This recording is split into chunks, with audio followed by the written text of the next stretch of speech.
Bueno, ok. Bueno, muy buenas noches a todos.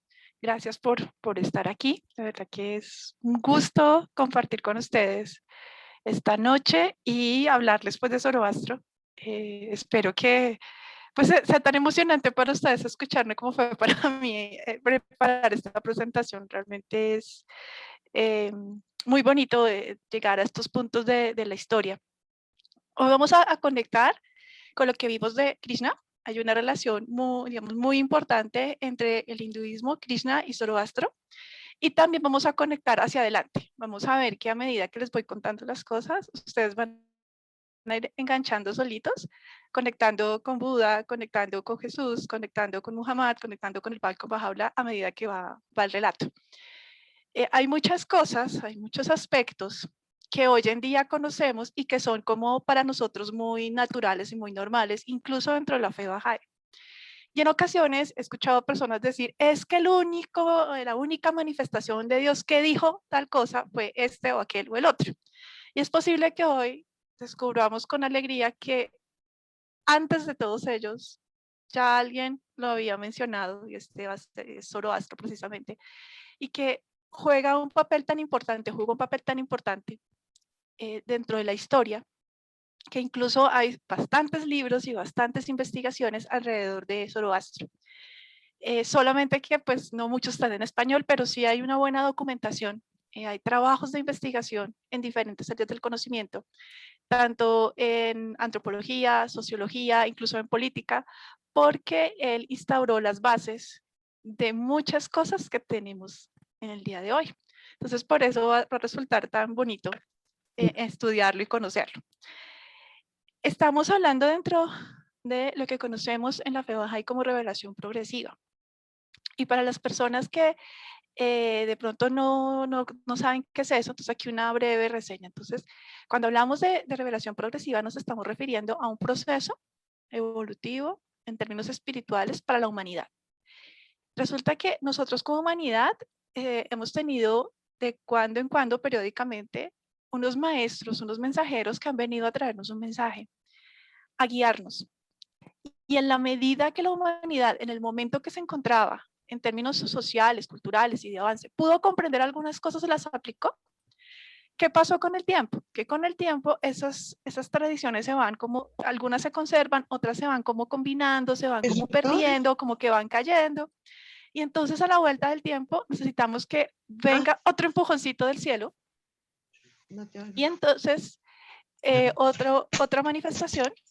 Les agradezco ese rabor los micrófonos. Gracias. A ver si yo puedo hacerlo. No. Venga entonces otra manifestación y nos dé el otro empujoncito para que volvamos a retomar el camino y entonces la humanidad otra vez vuelve y coge el sendero y así sucesivamente. Entonces, este concepto justamente es el que se conoce como revelación progresiva. Estos mensajeros, profetas, manifestaciones, en muchos casos incluso, pues vamos a ver que fundadores de religiones han contribuido al desarrollo justamente de la humanidad. Si lo vemos desde el punto de vista, por ejemplo, cuando estudiamos en el colegio, es como cuando uno estaba en kinder y aprendió a hacer bolitas y palitos y entonces ahí logró terminar el año y cuando pasó a primero ya tenía otro profesor que le enseñó de pronto ya a escribir mejor o a sumar, a restar y luego otro profesor que le fue enseñando en la medida que uno fue avanzando. Aquí lo importante es tener en cuenta una cosa, todos y cada uno de ellos provienen del mismo Dios, o sea que todos, cada uno de ellos son justamente eso, manifestaciones de Dios. Por lo tanto, vamos a ver que el mensaje que ellos han venido trayendo es el mismo, solamente que hay variaciones en la forma en que la humanidad lo recibe y también en apariencia en la forma en que algunas lo manifiestan, las prácticas que se van haciendo. Y eso es justamente lo que en ese marco es que estamos estudiando. Entonces aquí simplemente la línea de tiempo, recordar que ya estudiamos a Abraham, ya estudiamos a Krishna, hoy vamos a ver la conexión justamente entre Krishna y Zoroastro. La semana pasada Moisés y ahora estamos en Zoroastro. Así que para la próxima semana vamos con Buda. Entonces ahí vamos de a poquito. Hoy estamos concentrados entonces en Zoroastro. Entonces quiero iniciar esta plática sobre Zoroastro con este texto. Y quisiera que le pusiéramos mucha atención porque a ver qué nos dice, a ver qué sentimos en el corazón. Dice, verdaderamente me acercaré y tendré éxito en verte, oh Ahura Mazda, Señor de la sabiduría y Creador de la vida.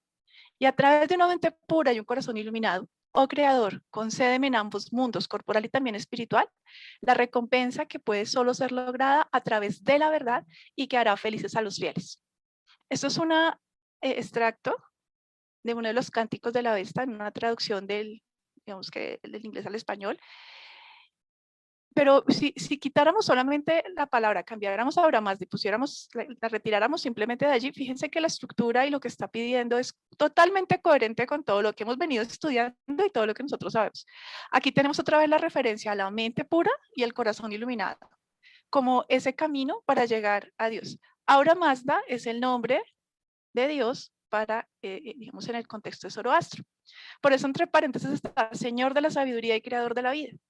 Entonces, nada más ya aquí de entrada estamos viendo una oración que si quitáramos ahora más, le pusiéramos oh Dios, podría ser en cualquier momento del tiempo. Es decir, fíjense que no tiene una temporalidad y el mensaje es el mismo. Entonces, por ahí quería empezar. Vamos a empezar ahora sí con la vida de Zoroastro.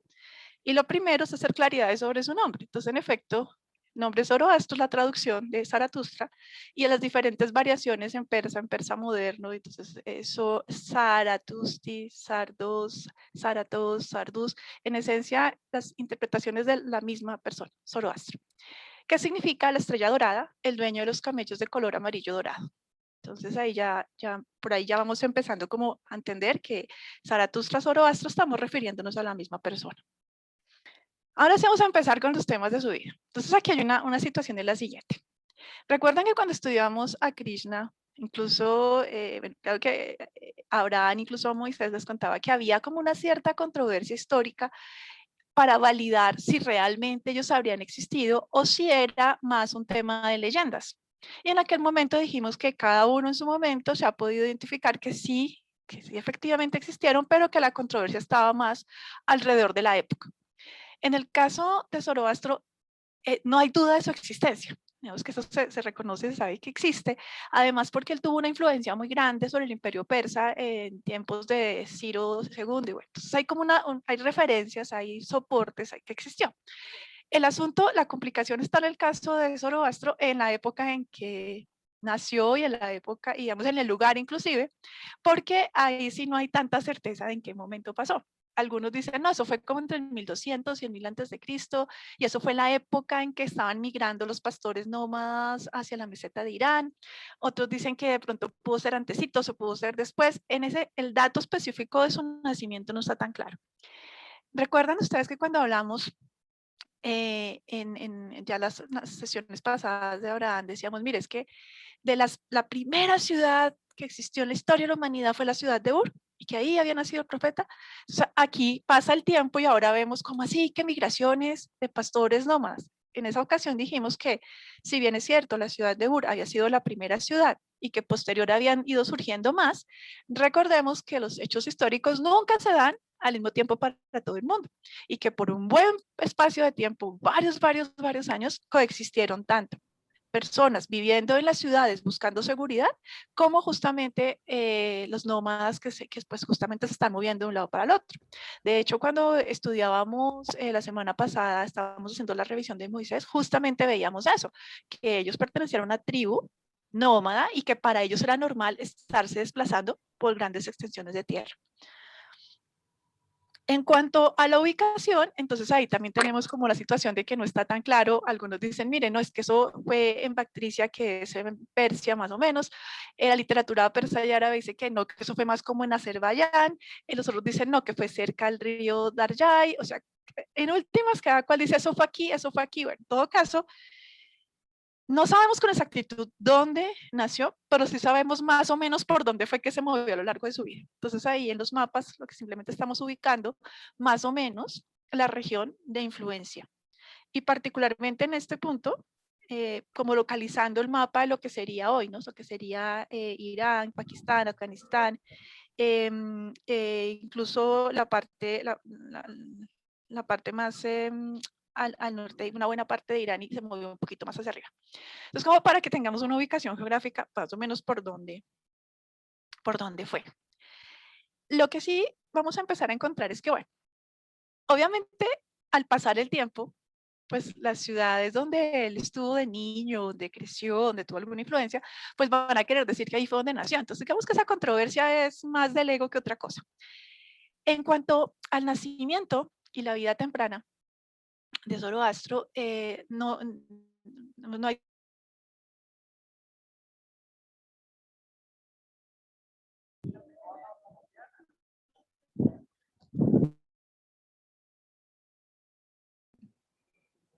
Se quedó pegada la Claudita. Te voy a preguntar si era la Claudia o éramos nosotros. No, es ella. Vamos a retomar.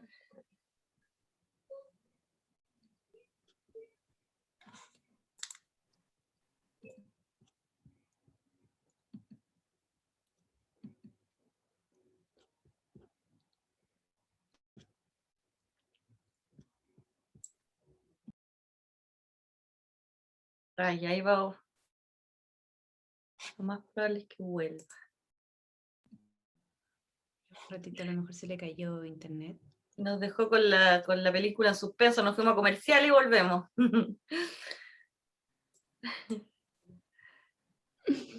Ya va a entrar, así que paciencia, muchas gracias.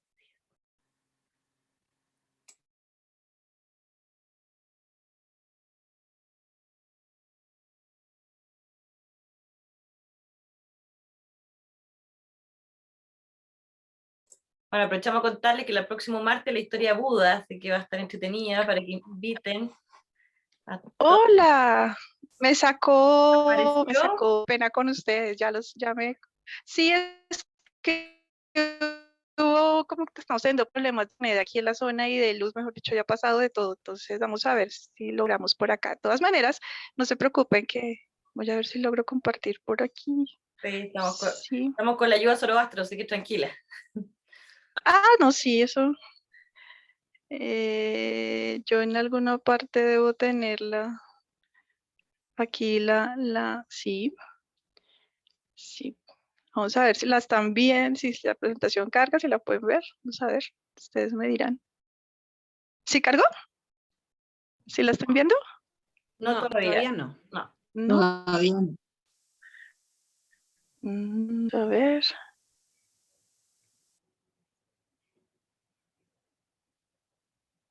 Chun, chun, chun, chun.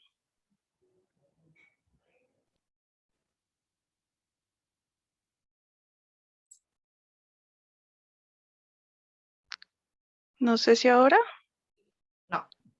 No, Claudita, todavía Tampoco. no. Vamos a ver qué se puede hacer.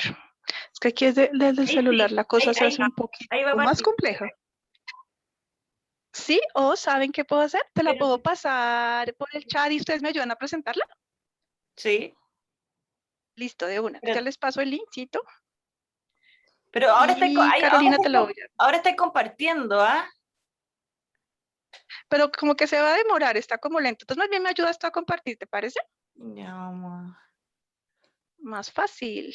Espérate, ¿Sí? vamos. ¿Ya te llegó? Te la mandé al WhatsApp. No se puede.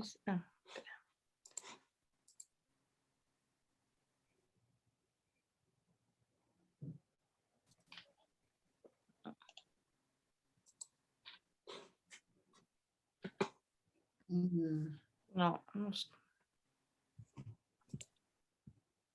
¿No te abrió?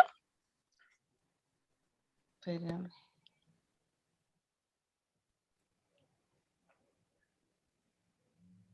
Intenta tú mientras también.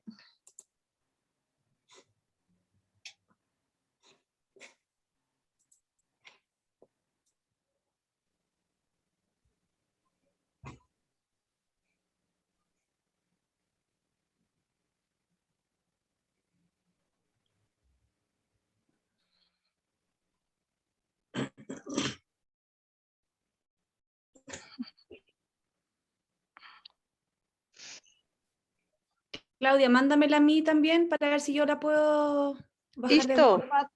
¿En qué formato la tienes, Claudita? Ah, no, solo es un link ¿de qué? Un link que se abre en cualquier navegador. No es problema. Listo, ya te la mandé. Claudia, si tenés abierto el file, cerrarlo y abrirlo de nuevo. No, es que me quedé sin internet en el computador, o sea, no hay señal. Nos parece que nos dejaron sin señal aquí en el edificio, de hecho. Entonces, lo estoy por el celular con los datos. ¿Listo, María del Carmen? ¿Cómo lo Sí, porque yo sé lo que me pasa, que no tengo el WhatsApp conectado al computador, entonces ya veo. no puedo bajarlo. María, ¿tú lo tenés conectado?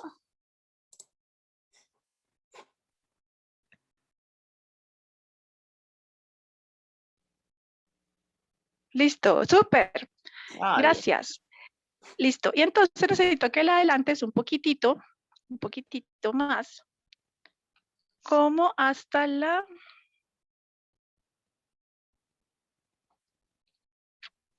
Hasta la cuarta. Más o menos, sí, señora. Ahí. Una más poquito más adelante.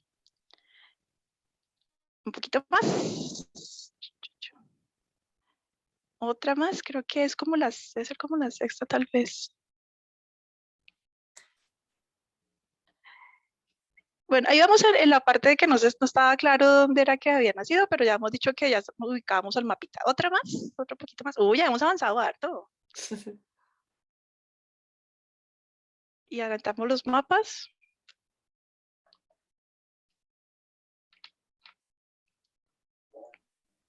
En el anterior. No, ¿no? digamos aquí en la mamá. Entonces, ¿qué es lo interesante acá el asunto con la mamá? Es que lo que dice los textos, los relatos, es que su mamá era virgen, que nació de una mujer que era virgen. Y que cuando ella tuvo al bebé, cuando el bebé nació, dicen que ella se veía tan radiante, tan bonita, que incluso las personas pensaron que era que estaba como embrujada o poseída. Entonces, porque pues les dio mucho susto. Aquí lo interesante es que alrededor, digamos, de la infancia de Zoroastro, hay muchas historias que se cuentan de lo rápido que él aprendía, lo inteligente que era. Incluso hay un relato que dice que él predijo que él iba a nacer años más adelante, que en un momento, y que iban a reconocer cuando él volviera, porque iba a aparecer una estrella brillante en el oriente y que en ese momento nacería el Salvador. Esa predicción, esa profecía es la que va a llevar a que los magos, los reyes, los magos de Oriente, cuando ven esa estrella, vayan en busca del niño y le lleven las ofrendas. Esos magos eran seguidores de Zoroastro. De ahí digamos, esa conexión, esa primera conexión. Si quieres pasar a la siguiente.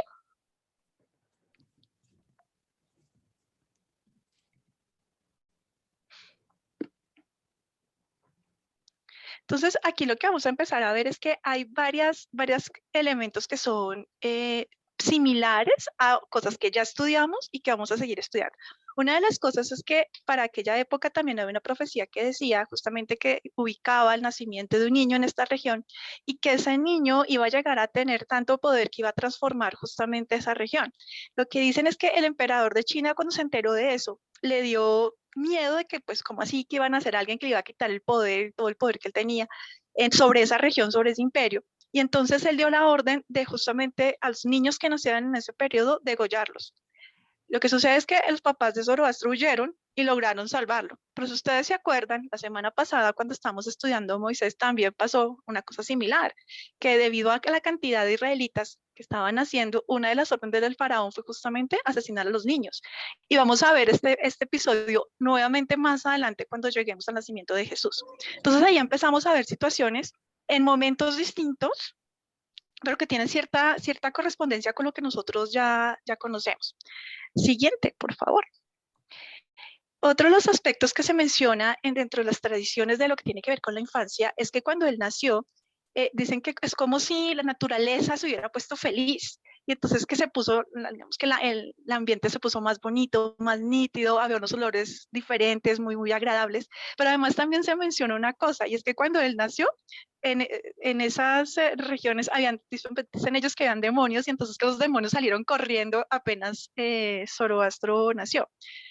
En la época de Krishna, cuando estudiamos a Krishna, también nos dimos cuenta que había alusiones a esta presencia de demonios o de seres de oscuridad, y que cuando llega Krishna pasó lo mismo, ¿no? Que ellos se fueron desde ahí porque justamente no pudieron soportar la luz o la presencia de Krishna. En el caso de Zoroastro vamos a ver una situación similar, y si ustedes recuerdan también, cuando se repasa lo que tiene que ver con la vida de Jesús, también se hace mención a ciertas entidades que se denominan así, como demonios.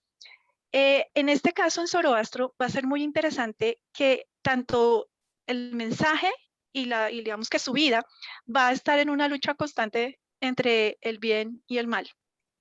Y también vamos a ver que fue tan importante su presencia y fue tan fuerte su mensaje que generó, digamos, temor entre los cleros y entre las personas de poder en aquel momento, porque sintieron miedo de que de pronto él pudiera quitarles su lugar. Pasamos a la siguiente. Y hay otras anécdotas respecto a que cuando Zoroastro era bebecito, varias veces intentaron matarlo, intentaron arrojarlo al fuego, y ahí viene una situación, y es que cuentan la leyenda que intentaron arrojarlo al fuego porque el niño no se quemaba. Entonces de ahí viene esa idea de que Zoroastro el fuego no le hacía daño.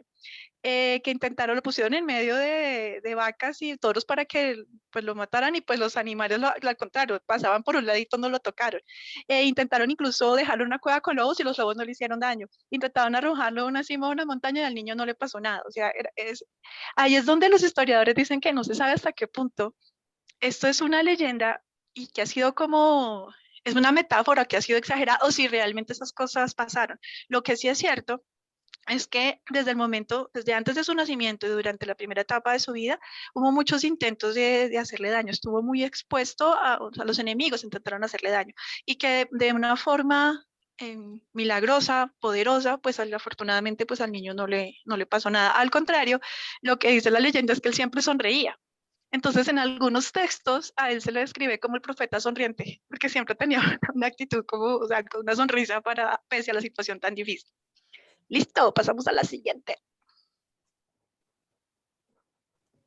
Su educación empezó, o sea, la educación formal de él empezó antes de que tuviera 7 años. Y entonces aquí viene una aclaración. En el momento que Zoroastro está chiquitín, todavía la influencia que hay en términos de la religión y la tradición viene muy fuerte desde el hinduismo y los arios.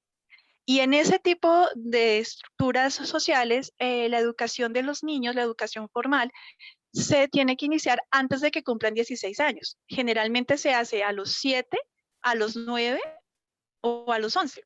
Entonces, ¿qué significa eso? En esa tradición, cuando el niño, digamos que está en la edad de entrar a la educación formal, hay todo un ritual que se hace justamente para marcar ese momento en que el niño empieza su educación formal, se llama el hilo sagrado. Y en ese ritual, la familia lleva al niño y el maestro le pone ese hilo sagrado, y a partir de ese momento el niño empieza a vivir en el colegio o en la escuela y con el maestro. Entonces es una manera de decir como que el niño primero nació de su madre, pero ahora nace desde el punto de vista como de la formación y la educación. Y la educación formal es, además de la lectura, la escritura, es también desarrollarse en tema de oficios, en tareas, en actividades. Entonces hay una cosa aquí, y es que Zoroastro empezó, por eso dice, antes de los 7 años, él empezó más chiquito de lo habitual. La mayoría de niños empiezan ese proceso a los 7, a los 9, a los 11, eso sí tiene que ser antes de los 16. Y él empezó cuando era más chiquito. Y alcanzó su mayoría de edad a los 15 años, o sea, muy jovencito, él aprendió lo que tenía que aprender y desarrolló todo lo que tenía que desarrollar dentro de la estructura social que se encontraba en esa época. Y a los 20 años, él ya dejó, digamos, este mundo material y comenzó su búsqueda espiritual a la edad de 20 años, mucho, mucho antes, o sea, muy, muy jovencito. De hecho, empezó su educación formal muy joven y llegó a la madurez realmente muy joven. Claudita, ¿qué significa que a los 20 dejó el mundo y comenzó una búsqueda de la verdad? que ¿A no qué siguió la, escuela no refieres? siguió, no siguió la lógica del mundo material de buscar un trabajo, de casarse, de ponerse a hacer esas cosas, sino que se apartó de ese mundo y empezó una búsqueda espiritual, decidirse por el camino de la espiritualidad. Ten en cuenta que la educación formal en estas estructuras es para que la gente aprenda a hacer cosas. Se forma en artes, en oficios, en agricultura, en alguna cosa pues, para, como decir, ser útil. Y él decidió no seguir ese camino, sino que lo que hace es que empieza su búsqueda espiritual. O sea, ya para ese momento sentía que su camino no era el de todos los demás, sino que él iba en otra ruta. Aquí estamos viendo cómo desde de pequeñito él abandona, ya por el esquema de la educación que recibe, él abandona su hogar, pero también cuando ya cumple los 20 años, él se aleja incluso de esas estructuras convencionales y se va. Y aquí se hace una comparación pues también a la forma en que Gautama Buda se separó también muy joven de su familia. Ahora, ¿qué va a pasar? Aquí viene una cosa interesante y es que él se va a retirar y va a estar en un periodo de meditación durante 10 años de oración y meditación en una montaña, en la montaña de Ushidaran. Y esa fase es una fase bien interesante porque imagínese una persona tan joven y que ya tiene esa certeza y se va en un proceso de disciplina, de meditación, de oración durante 10 años. Entonces aquí es un aspecto bastante interesante. Después de esos 10 años, pues él va a volver, nuevamente va a bajar al pueblo y lo que cuentan la tradición, las leyendas, los escritos, es que cuando él termina ese periodo de 10 años y vuelve, cuando la gente lo ven diferente. O sea, dicen que hay un pedacito que me pareció interesante que dice que cuando él bajó después de esos 10 años de soledad y meditación, en sus ojos, dicen ellos, se había encendido una llama distinta y además cuando él hablaba y cuando caminaba y todo emanaba una soberanía que la gente le era imposible digamos, no prestarle atención, no verlo, no llamaba la atención, pero no porque hiciera cosas por llamar la atención, sino en el sentido de que él se había llenado como de esa fuerza y lo transmitía, ya lo mostraba en cada uno de sus acciones. Entonces, esa parte va a ser bien interesante más adelante. Pasemos a la siguiente.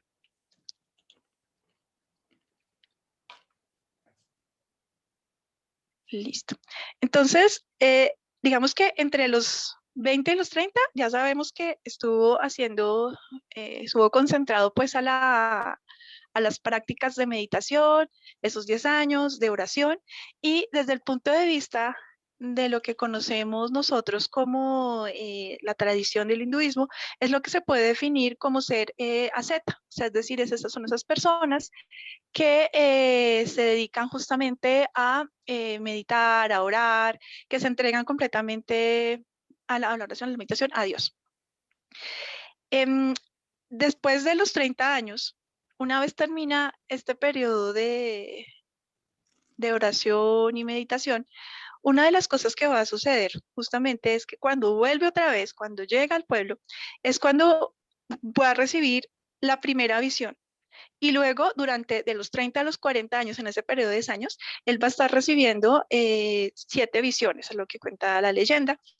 Y estas visiones son cuando él entra justamente en comunión con Dios y es cuando recibe justamente esta misión, es cuando ya él se hace consciente de la misión que tiene, de la responsabilidad que tiene y lo que debe hacer por la humanidad. Entonces este periodo que va a ser posterior justamente a los 10 años de meditación es un periodo bastante importante. Allí se anuncia la revelación, es cuando empieza la escritura del Avesta y ahí digamos que empezamos a ver una faceta nueva de Zoroastro en el sentido de hablar de la necesidad de ir a la acción, es decir, que la palabra está viva, que hay que empezar como a pensar, incluso una de las cosas claves que va a hacer Zoroastro y por lo cual va a ser reconocido es porque él es un reformador, o así se le reconoce como un reformador de esas tradiciones antiguas.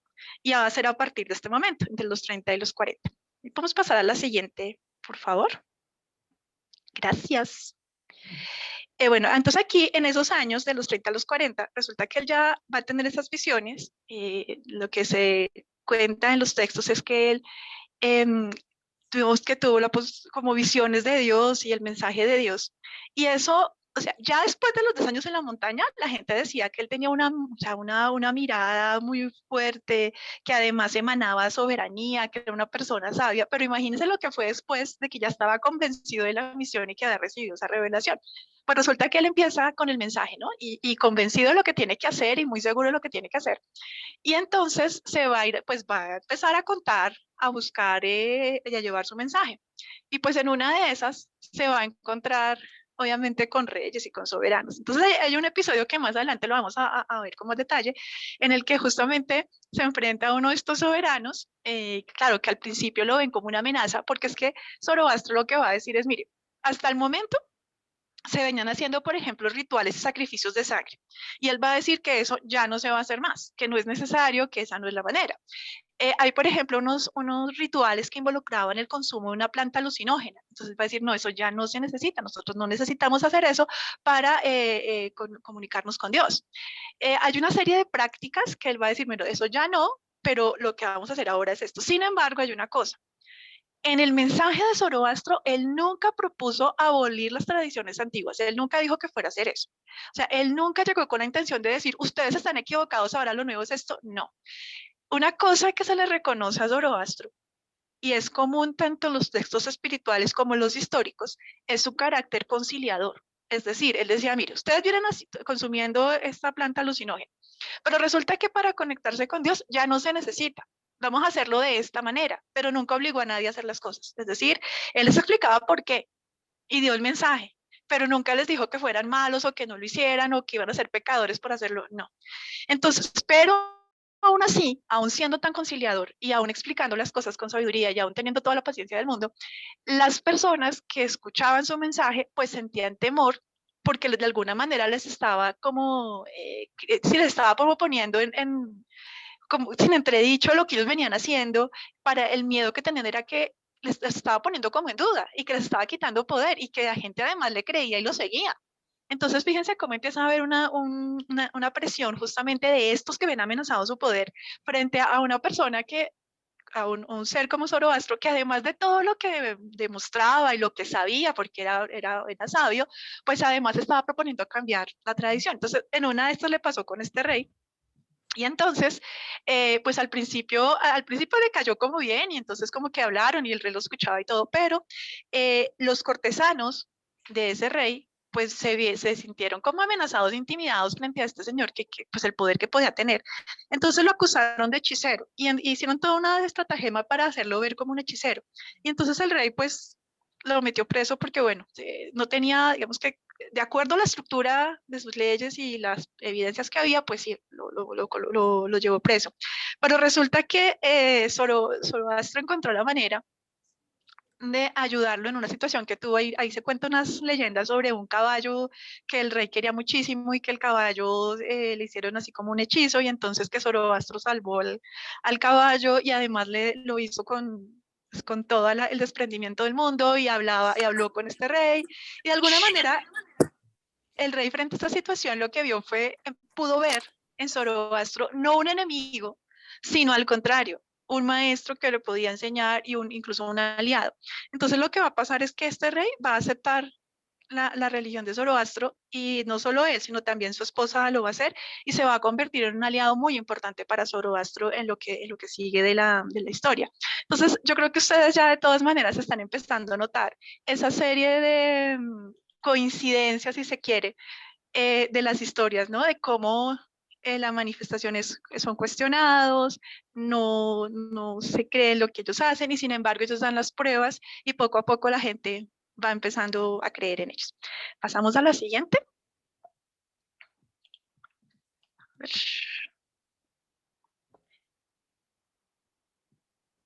Gracias.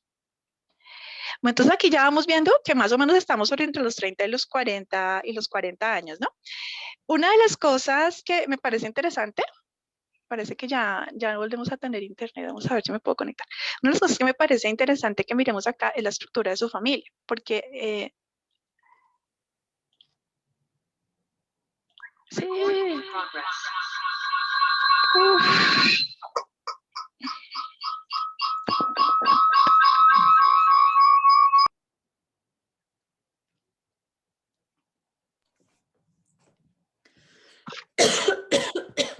Me tocó salir para el otro. Ahora sí.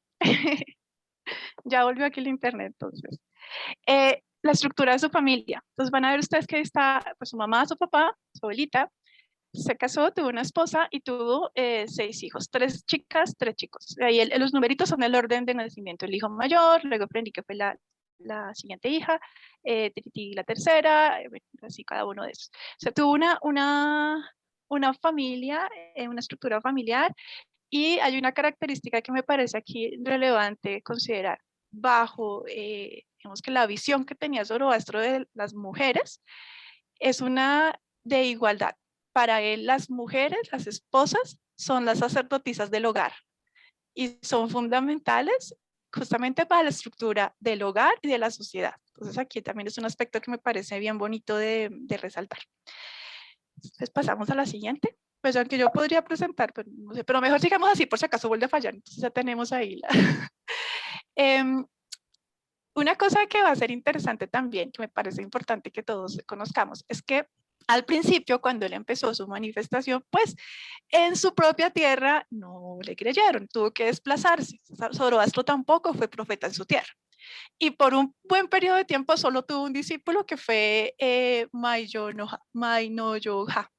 Por un buen tiempo él se fue su único discípulo. Ya con el tiempo, cuando se va conociendo y se va desarrollando un poco más la fe, ahí tenemos entonces el listado de sus primeros 12 discípulos, las primeras personas que creyeron y que siguieron su tradición. Vamos a pasar a la siguiente. Entonces, a ver, ¿dónde está el problema? ¿Por qué razón le costó a la gente aceptar, digamos, esta nueva tradición? Porque en primera instancia, Zoroastro rechazó varias de esas tradiciones que provenían desde la edad de bronce, que ya habíamos hablado incluso en la anterior sesión cuando hablamos de Krishna. Él, por ejemplo, explicaba que no es que existieran muchos dioses, sino que existía un solo Dios y que todo emanaba de ese solo Dios. Entonces, claro, en esa época que muchos ¿se acuerdan ustedes cuando hablamos de Krishna, que decíamos que el hinduismo había surgido de la mezcla de 2 tribus, pero que había una de ellas en particular que tenía una visión bastante diferente y que había muchos dioses? Pues justamente para ellos, cuando el tiempo va pasando, muchos de los mensajes que había dejado Krishna pues se van a ir perdiendo en el tiempo y van a tomar fuerzas muchas tradiciones y rituales que fueron mezclas de las diferentes invasiones que se fueron dando en esta región. Si ustedes se pueden a pensar en esta región que estamos ubicados a través del tiempo, hubo muchas guerras y conflictos. ¿Y qué pasaba? Cuando un determinado imperio iba a guerra y ganaba, tomaba como prisioneros de guerra a las personas del pueblo que había perdido. Y al llevarlos como prisioneros de guerra y empezar a mezclarse uno con otros en esos lugares, las tradiciones también empiezan a mezclarse, las creencias empiezan a mezclarse. Y eso llevó a una cantidad de rituales, dioses y cosas. Entonces, cuando Zoroastro recibe ese mensaje de Dios, es lo que va a decir, no, no, no, es un solo Dios y todo emana de él, son manifestaciones de él, no es que existan muchos dioses. Y además también les dijo que pues no más sacrificios de animales, que eso no era necesario, y que tampoco usar la planta alucinógena jauma. Entonces, claro, si ustedes se ponen a pensar, si uno está convencido de algo, sus papás, sus abuelos, una tradición de gente haciendo cierta cosa, y luego aparece este señor y le dice a uno que ya no hay que hacer eso, pues obviamente eso entra en conflicto en la base fundamental de las creencias de estas personas. Eso por un lado, pero por otro lado también estaban quienes estaban en el poder que veían en Zoroastro una amenaza para esa estructura que ellos mantenían. Entonces también ya empezamos a entender un poco mejor en dónde radicaba digamos, el hecho de que, no sé, que costara tanto en su tierra aceptarlo y posteriormente también lo difícil que fue para algunas personas transitar de la religión que se conocía a esta nueva propuesta. Pasamos a la siguiente. Entonces ya como he dicho, en el Irán antiguo pues dominaban esa cantidad de dioses y esas ideas que pues él vino a reformar. Una de las cosas importantes en términos de este mensaje de Zoroastro está el hecho en la fe centrada en un solo Dios, en descartar los sacrificios. Y pues ahí también empezamos a ver las historias que se empiezan a entretejer justamente alrededor de la vida de Zoroastro e incluso en ese momento. Volvemos aquí a retomar una cosa y es que él fue perseguido y expulsado, ¿no? los diferentes lugares donde estuvo, incluso de su propia ciudad natal. Vamos a la siguiente. Y aquí nuevamente se aplica que nadie es profeta de su tierra. Aquí vemos el templo del fuego de Astehan. Yo no sé realmente cómo se pronuncia, pero más o menos para que nos vayamos haciendo una idea, nos vamos acercando a la importancia del fuego en esta manifestación. Y pues para también veamos las estructuras, ¿no? Cómo son. Listo, vamos a la siguiente. Entonces aquí ya entramos ya de lleno, ya no tanto a su vida, sino vamos a empezar a ver un poco las bases de cómo se va desarrollando la creencia. Yo se había contado que después de que terminó su época de formación, estuvo 10 años meditando y luego en el periodo de 30 a 40 años es que tuvo en las visiones, durante un periodo también de 10 años. En esas visiones lo que él dice es que él veía y oía a Ahura Mazda, es el nombre de Dios, o sea, Dios. Y que dice la tradición que una mañana, mientras celebraba el festival de la primavera, Zoroastro se levantó al amanecer y bajó al río a tomar agua para el sacrificio diario. Y al ir vedeando se sumergió en el agua y cuando emergió vio un ser resplandeciente que estaba de pie justo junto a la orilla donde él se encontraba. Y en la siguiente diapositiva dice, y este ser le dijo que su nombre era Bohumana, si quieres pasamos a la siguiente, que se traduce como el buen propósito, y que una vez se aseguró de las buenas intenciones de Zoroastro y la pureza de su corazón, lo condujo a la presencia de Mazda, el Señor de la sabiduría y la justicia, y que él estaba rodeado de un séquito de dioses radiantes, y que entonces es allí cuando digamos que le entrega esta tarea a Zoroastro de iniciar esta guerra santa contra el error y la violencia. Mucho cuidado porque aquí el tema de guerra santa no es necesariamente visto como guerra entre personas, ¿no? Sino es contra el error y la violencia. Y eso tiene una explicación en la siguiente. Es que para este momento histórico, como hemos visto ya en las diferentes manifestaciones, en esa región había un conflicto muy fuerte entre las diferentes tribus y entre los diferentes imperios que existían. Si nosotros miramos con cuidado, esta región del mundo, todo lo que tiene que ver con Irak, todo lo que tiene que ver con el Golfo Pérsico, en esa época, fue una época que estuvo de imperio en imperio, es decir, había un interés muy grande por ocupar esa zona. Y recuerden ustedes que en esa época el poderío de un soberano radicaba en la extensión de tierra. ¿Qué tan extenso pudiera ser su territorio? Entonces, eso también llevaba a que hubiese muchas migraciones, a que las personas que eran tomadas como prisioneros de guerra tuviesen que dejar sus tierras y pasar ahora a ser esclavos de otros. Y de allí se empezará a generar no solo conflictos, no solo frustración, no solo muchas cosas, sino también la combinación de tradiciones, historias, de prácticas, de un montón de cosas. Entonces estamos viviendo una época oscura. Entonces aquí la guerra santa es contra el error y la violencia. Es intentar traer luz nuevamente sobre el mundo. Entonces esa parte es bastante significativa y simbólica en Zoroastro. Vamos a la siguiente, por favor.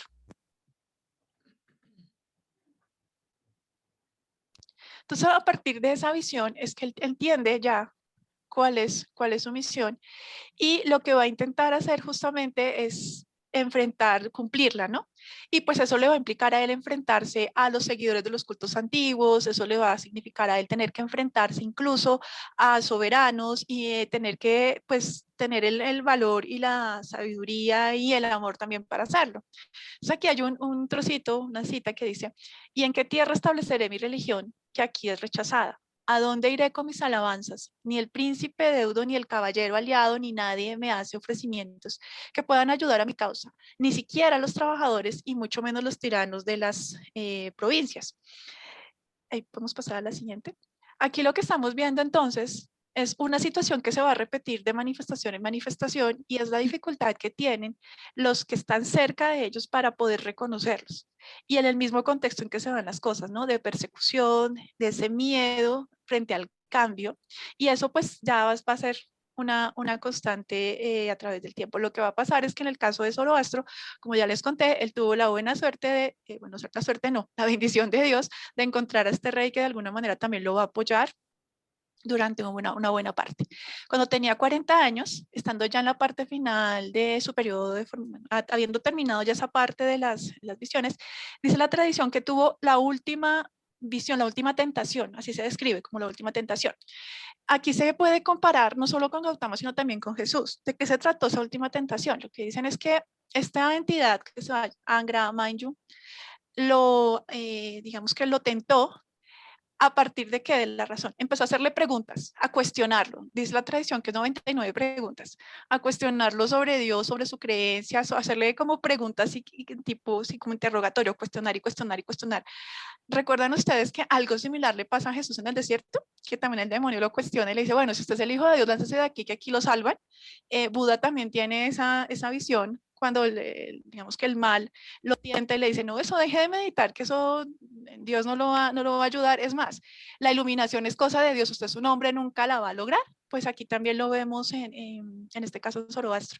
También esta demonio, Angry Mind You, lo que hace es cuestionarlo, preguntarle una y otra vez y como hacerlo con la intención de hacerlo dudar. Sin embargo, lo que dice la tradición es que no lo logró, que por el contrario él respondió con firmeza y con una santa bendición, así que Dios estuvo con él y superó esa última prueba. Siguiente, por favor. Entonces ya, digamos que hasta este punto del relato, uno ya va encontrando ciertas, cada vez, similitudes con cada una de las manifestaciones. Si ustedes lo notan de alguna manera, Zoroastro lo que hace es retomar y la conexión directa con Krishna, retomar ese mensaje y se puede decir que actualizarlo a la época y volver a instaurarlo y volver a organizar, como se dice, la casa. Su mensaje, pues finalmente con el tiempo, llegó a su pueblo y también llegó a los nómadas turiños y logró pues trascender y llegar a muchos lugares. Y al principio su primo era el único convertido, pero después de 2 años más adelante, ya cuando logra que el rey, pues a raíz de este episodio con el rey, él se convierte también al zoroastrismo, pues resulta que este rey no solamente se convierte él, sino que todo su reino, o sea, él vuelve el zoroastrismo como la religión oficial de ese reino. O sea, aquí se compara un poco a Zoroastro, a este rey como Constantino en el caso de la religión católica. Entonces, lo que dicen, claro, este rey se convenció del mensaje, su esposa se convenció del mensaje, y a partir de ahí todo ese reino también. Entonces, aquí tenemos una primera fase, si se quiere, de expansión de la religión de Zoroastro. Vamos a la siguiente diapositiva.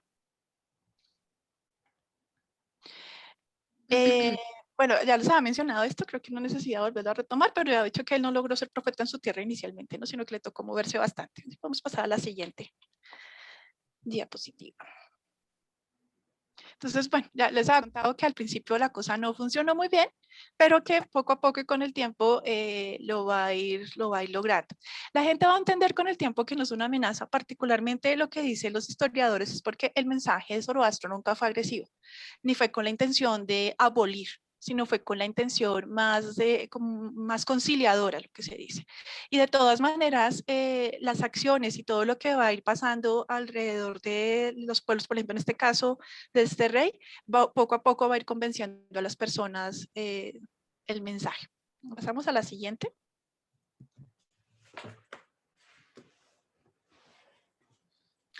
Aquí es un poquito más el detalle de la visión. Pero también eso ya lo habíamos hablado, entonces porque podemos pasar adelante también esto. De la visión que les conté, la última tentación que tuvo y que la superó con honores.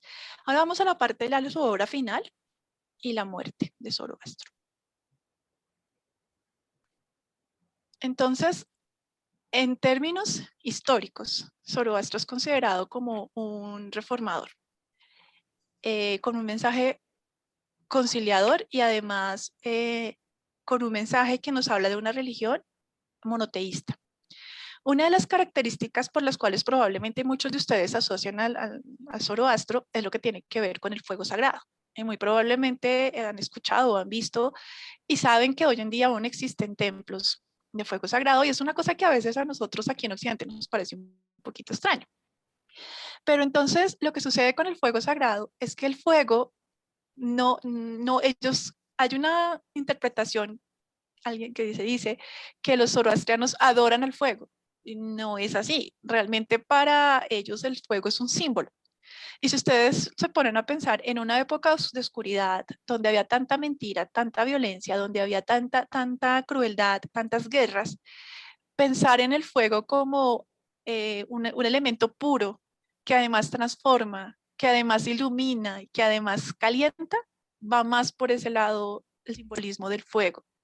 Entonces, aquí lo que vamos a empezar a ver en esta tradición justamente es que van a surgir, van a existir unos sacerdotes que son los encargados justamente de vigilar el fuego, y vamos a ver cómo esta tradición del fuego sagrado y las oraciones que se hacen, la oración es vital en el zoroastrismo, pero el fuego sagrado es más eso, más un símbolo. Así como el dibujito que han visto ustedes a lo largo de la presentación del hombre alado, son símbolos. Y aquí es importante eso, ¿por qué razón? Nosotros en Occidente tenemos la idea de que cuando tenemos una estatuita en la casa o tenemos una imagen, es que adoramos la imagen, como si ahí estuviera Dios o el santo. No, en este caso no, aquí lo que se está viendo simplemente es un símbolo. Es un símbolo que le está recordando al consciente y al inconsciente un mensaje, y eso es lo que se busca con el fuego sagrado. De hecho, hoy en día existe un fuego sagrado que lleva muchísimos años sin apagarse. Y simplemente es eso, es el símbolo de, como el recordatorio, el símbolo para ellos de lo que significa Dios. Dios latiendo en el corazón, esa llama que no se extinguió. Vamos a ver que con Zoroastro va a pasar eso, a pesar de que, va a haber momentos en la historia en que parece que se perdía la religión, parece que se apagaba, la llama nunca se apagó. Así estuviera chiquitita, siempre estuvo encendida. Y luego otra vez, ¡frum!, volvió y se encendió otra vez, y así sucesivamente. Entonces es un aspecto que me parecía importante de señalar. Vamos para la siguiente, lo que tiene que ver con el fuego, los rituales del fuego. La etapa final de la vida de Zoroastro fue la que se dice de las guerras santas, en esa lucha que él pues libró por lograr instaurar la verdad y la luz. Para Zoroastro y para quienes practican esta religión, la verdad es clave, es muy importante. Desde niños se educa a las personas para decir la verdad, buscar la verdad. Y si se dice mentiras o se desvía de la verdad, digamos que las sanciones son muy fuertes. O sea, aquí ese punto es importante. Zoroastro murió a los 77 años, 40 días. Ahí fue cuando sé que su santa misión terminó. Y lo que dicen es que cuando él murió estaba absorto en oraciones. Hay unas versiones que dicen que lo asesinaron, otras versiones que dicen que él estaba orando cuando pues falleció. Lo que sí es claro es que con su muerte no terminó su religión. Al contrario, lo que vamos a ver es que a la muerte de Zoroastro, lo que va a seguir después, vamos a ver cómo la religión tomó bastante fuerza en los periodos siguientes. Vamos con la siguiente diapositiva. Vamos con la historia de la religión. Bueno, aquí también una representación de un templo del fuego. Aquí lo que vemos es que no, la religión no se extinguió, al contrario, los historiadores dicen que parece como si la llama se hubiese encendido todavía más. La religión se esparció por Armenia, Indonesia, por el Asia Menor, tomó mucha fuerza, particularmente bajo el imperio de lo que fueron los aqueménidas, porque ellos fueron confirmados zoroastrianos. Ahí vamos a ver más adelante un poco las menciones a Ciro y a Darío. Bueno, ¿cuál fue como el primer reto que tuvo la religión después de que Zoroastro ya no estaba? Justamente fue cuando Alejandro Magno, digamos, aquí vamos a tener una cosa, es que primero vamos a tener a Ciro, segundo Darío, un montón de emperadores hasta que allá al final llega Alejandro. La historia lo que nos dice es que cuando Alejandro Magno vence a Darío III, y entonces Persia entró a ser parte de este gran reino, pues ahí fue un momento donde la religión se debilitó, pero no pereció. ¿Por qué se debilitó? Porque resulta que al entrar a ser parte de este gran imperio, se va a combinar con otras muchas tradiciones. Recuerden que Alejandro tampoco obligaba a cambiar a la gente sus creencias, que eso fue en parte el éxito que tuvo ese imperio, pero sí, digamos que hubo un golpe muy fuerte para la religión en ese momento. Sin embargo, no se debilitó. o sea, se debilitó, perdón, pero luego otra vez volvió y se encendió la llama. Entonces eso también es un aspecto bien importante. Vamos a la siguiente. Bueno, ya cuando pues digamos que el tema de Alejandro, ustedes saben que este imperio también duró un tiempo, pero que con la muerte de Alejandro otra vez eso tuvo sus problemas. Aquí vamos a empezar a ver cómo van surgiendo entonces otros reinos, otros imperios, y lo que vamos a ver es que aquí nuevamente, una vez eso termina, nuevamente vuelve a encenderse la llama fuertemente de Zoroastro en esas épocas. Yo creo que aquí lo interesante que debemos tener clarísimo, entonces que pasamos a la siguiente diapositiva, es que era una época de muchas guerras, era una época de muchos conflictos, era una época en que, o sea, no se terminaba una guerra cuando ya estaban metidos en otra. Eran épocas muy difíciles. A veces nosotros, las personas en año 2021 Occidente, vemos la historia como que solo una guerra duraba un día, 2 días. No, es que esas guerras podían durar semanas, meses, años. Y esas guerras debilitaban muchísimo a las personas, no solamente en términos físicos, sino también en espirituales. O sea, eran conflictos muy, muy difíciles. Y peor aún cuando usted era tomado prisionero de guerra y además sometido a esclavitud. Entonces eso también es como importante que lo tengamos en cuenta, porque es una época en que las tradiciones se van a pasar básicamente de boca a boca. Aunque haya escritos, en este periodo hay escritos, pero no para toda la gente. Entonces también eso es importante que lo tengamos presente en por lo menos los que hemos estudiado hasta ahora, ¿no? Que no había redes sociales, que no había WhatsApp, que no había nada de eso, que era la tradición, se contaba de unos a otros, pero además era la fuerza de estos seres para poder llevar ese mensaje y que llegara a tanta gente como se pudiera y llegar a transformar el mundo. Un aspecto clave dentro de la estructura de lo que corresponde a Zoroastro, lo que tiene que ver con los magos. Nosotros cuando pensamos en un mago pensamos como en un hechicero o un ilusionista. No, aquí los magos son vistos más como un nivel de sabiduría. Ellos están casi que al mismo nivel de los nobles en algunos momentos de la historia. Y digamos que la connotación que van a tener los magos es de sabios. Son personas sabias, son personas que son versadas en un tema, pero que además tienen sabiduría. Y fueron muy importantes dentro de la estructura justamente de la religión de Zoroastro. Estos seres nobles y sabios. De allí viene también la tradición de los magos de Oriente. Ahora, la anotación de reyes, esa sí no es muy claro de dónde surgió, porque hasta donde se puede rastrear en la historia, ellos sí eran sabios, eran magos, pero pareciera ser que no tenían un título de nobleza. Parece que eso de reyes viene a ser más una interpretación que se da ya dentro de la narrativa de lo que corresponde a Jesús, pero lo que sí eran sabios de Oriente y eran zoroastrianos, eso sí está claro. Vamos a ver que nuevamente se va a encender esta llama de Zoroastro en el Imperio Sasánida. Ahí otra vez se enciende y se enciende con mucha fuerza. Y para los que son aquí muy juiciosos y recuerdan que Panchito ya nos había contado la sesión pasada, ¿qué relación había entre el Imperio Sasánida y Bahá'u'lláh? Ahí les queda tarea pendiente, ahorita lo volvemos a retomar. Pasamos a la siguiente, por favor. Ahí vamos a empezar a ver los vínculos. Simplemente es una imagen como una representación de esos magos de Oriente. Vamos a la siguiente, por favor. Bueno, entonces aquí vamos a entrar a otra etapa, a la etapa de florecimiento del zoroastrismo dentro del Imperio Sasánida. Yo sé que para ustedes eso del Imperio Sasánida puede sonar un poco extraño, ¿no? Eso no es como tan habitual que a uno le estén hablando del Imperio Sasánida, pero sí les puedo decir que este imperio, además de la importancia en términos históricos dentro de la estructura, lo que tiene que ver con los persas, es una época muy importante en la historia que se alcanzaron a tener a una edad dorada del Imperio Sasánida, en los que ellos lograron un esplendor y un desarrollo significativo en las artes, en las ciencias, en las estructuras, en muchas cosas. O sea, los sasánidas eran muy organizados, eran muy ordenados, eran pues digamos que como guerreros tal vez no eran lo más destacado, aunque tenían ejércitos y eran muy valientes, pero digamos que lo que se resalta del Imperio Sasánida, lo más importante de ellos está muy asociado justamente a esos desarrollos y a ese ordenamiento que ellos tenían y a esas estructuras sociales que ellos llegaron a esplendor digamos, llegaban a un punto de esplendor muy alto dentro del imperio persa. Y pues ellos eran zoroastrianos. Entonces aquí vamos a ver que en esa época no solo se expande la religión con el imperio, sino que también va a jugar un importante rol.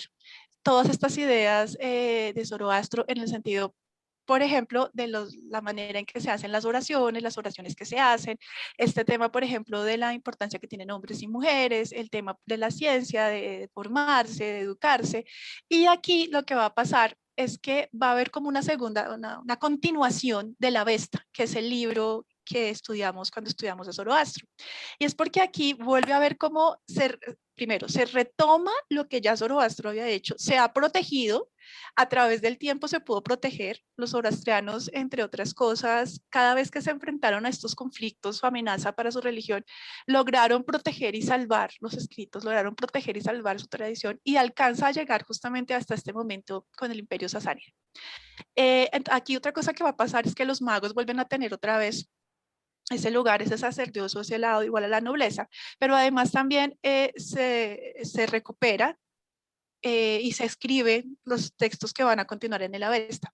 Aquí se le reconoce al sumo sacerdote Ansar como esta persona que de alguna manera recupera y le da como ese empujoncito y logra que la religión continúe su curso.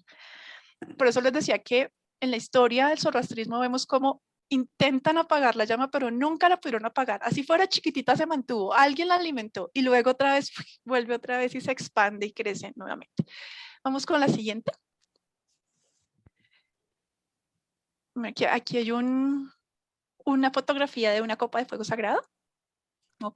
Y pues está protegido justamente. Eso que tiene la cara no es por el COVID, sino es porque siempre se usa así, para proteger, incluso para que ni siquiera con la saliva ni nada, ni con la respiración uno contamine el fuego, porque para ellos el fuego es absolutamente sagrado y puro. Siguiente. Bueno, entonces cuando uno quiere estudiar el zoroastrismo, debe que mirar 3 momentos: antes de Zoroastro, con Zoroastro y después de Zoroastro. Entonces vamos a mirar primero el antes. Entonces ahí nuevamente está la imagen del templo. Vamos con la siguiente. Entonces, ¿qué es el antes? ¿Qué había antes? Entonces vamos a tener en cuenta una cosa, y es que digamos que antes de Zoroastro lo que había era lo que venía del hinduismo en gran medida, que se había combinado con otras tradiciones y que de alguna manera había caído en unas prácticas que no eran las mejores.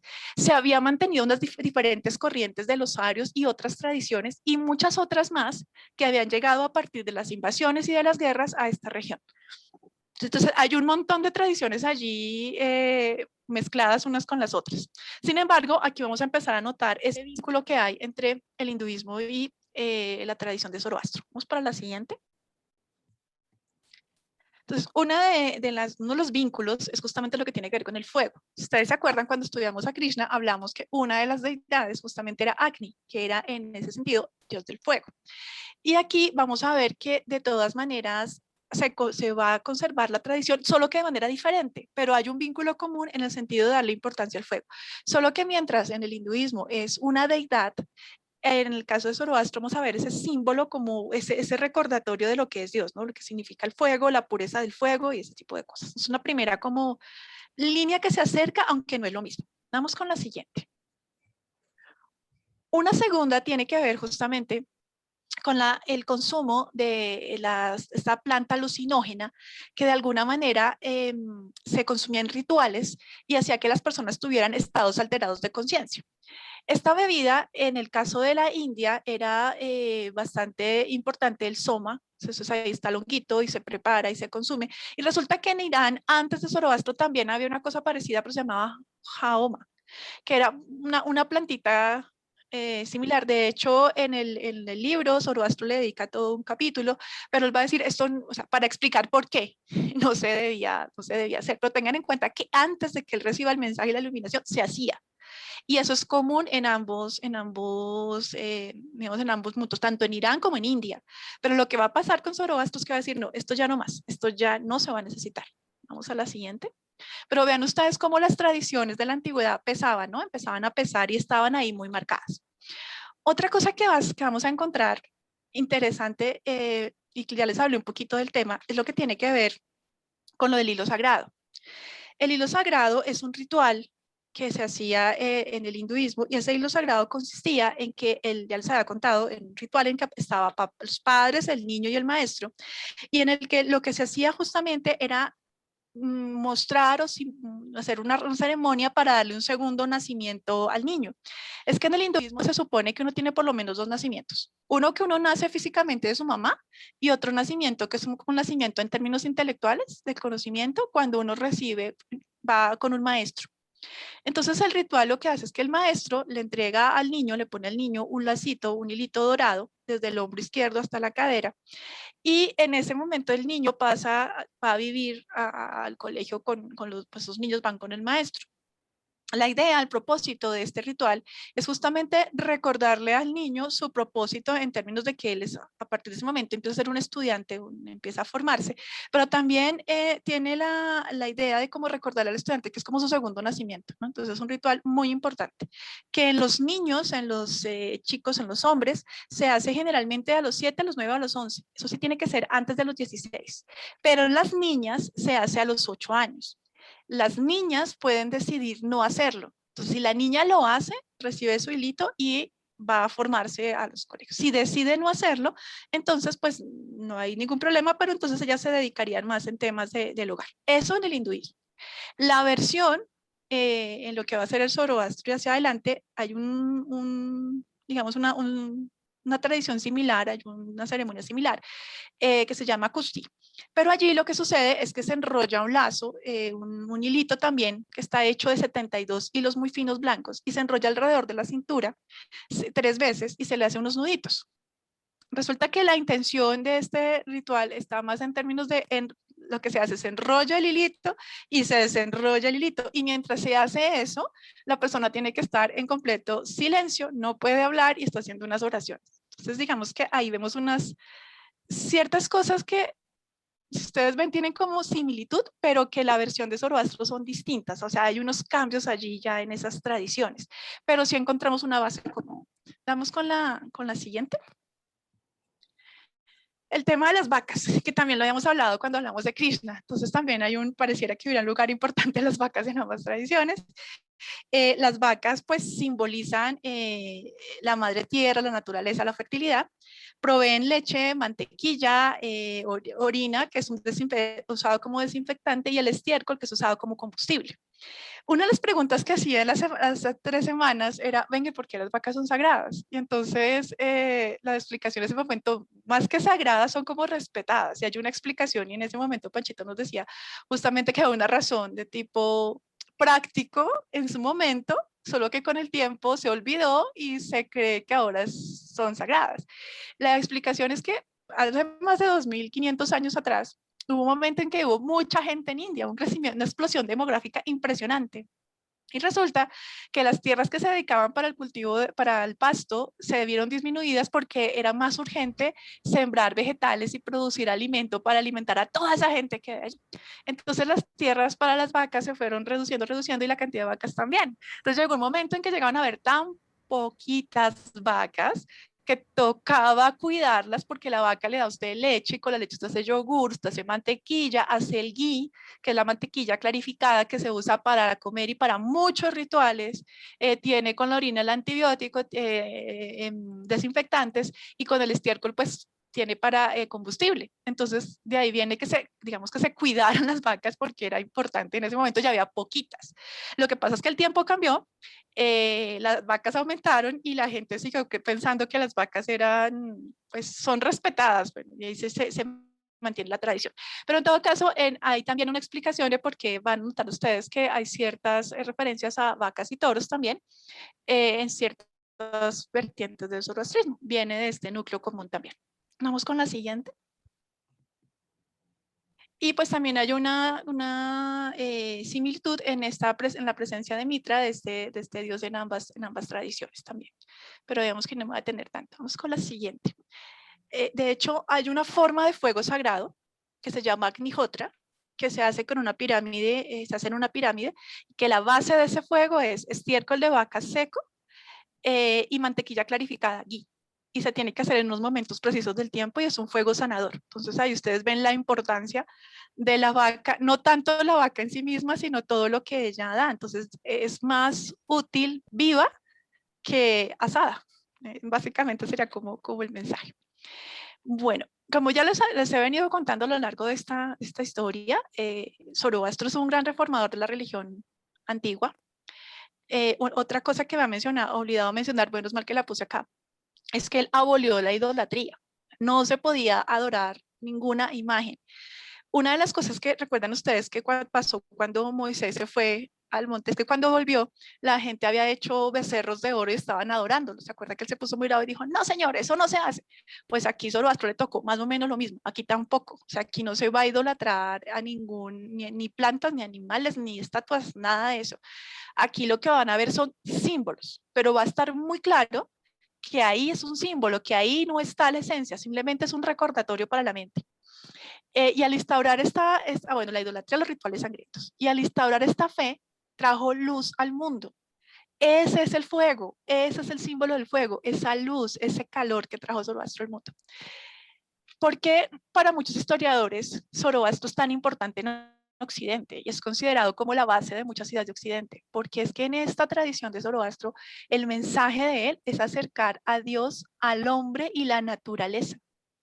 Y es la idea, obviamente, de un solo Dios, pero es que el mensaje de él va a esa armonía entre los hombres y además es de las primeras religiones, ahora sí, dentro de la historia, que incluso considera la naturaleza, que tiene esa perspectiva incluso ecológica. Vamos para la siguiente. Primer punto, así como para ir ya aterrizando cosas, es una religión monoteísta, entonces ya tenemos clarísimo un solo Dios. Aquí yo traigo un pedacito del Mazda que dice, de la Avesta que dice, los entendidos que son conscientes de que el amor y la fe de Dios son las verdaderas fuentes de la verdad, enseñarán a aquellos que se han extraviado de las personas malvadas la manera de enfrentar sus mentes de entrenar sus mentes con buenos pensamientos, hacer buenas acciones y amar a los demás. Últimamente, todas las personas perversas, aprendiendo la verdad, vendrán hacia ti, oh Mazda, ahora Mazda. Fíjense ustedes que en ese mensaje estamos viendo, o sea, nuevamente, lo pudo haber dicho Krishna, lo pudo haber dicho Abraham, Moisés, Jesús, Muhammad, Buda, o sea, porque es que el mensaje es el mismo, que nos está diciendo, mire, ya, eleven su mente hacia Dios, entrenen su mente con buenos pensamientos, buenas acciones y amor a los demás. No es lo mismo que nos insiste el guardián Bahá'u'lláh del Bab, mente pura, corazón puro, acciones puras, y que nos dice, mire, o sea, listo, usted puede estar equivocado, puede estar en el error, pero si a usted alguien lo enseña, si a usted alguien lo enseña con amor, hasta las personas perversas te reconocerán. Entonces, aquí vuelve y juega el mensaje, es una sola religión, es un solo Dios, solamente que en digamos que en esa esencia que es Dios tan grande y tan maravilloso, coexisten muchas cosas, todo proviene de Dios. Entonces aquí esa lucha entre el bien y el mal, no es que exista un Dios bueno y un Dios malo, no existe solo un Dios que es la esencia de todas las cosas, y lo que nosotros vemos como maldad es esa ausencia de luz simplemente. Pero aquí esto fue un mensaje realmente subversivo para la época. ¿En qué sentido subversivo? Que muchas de las tradiciones que se habían conformado en ese momento, influencia de los griegos, influencia de los egipcios, influencia de mucha gente, creían en muchísimos dioses. Y él viene a decir, no es uno solo. Entonces, ustedes se imaginan lo que tuvo que haber sido para esa gente en esa época, ese choque así, aun cuando la explicación sea tan bonita. Vamos con la siguiente. Es una primera cosa clave, ¿no? Monoteísmo.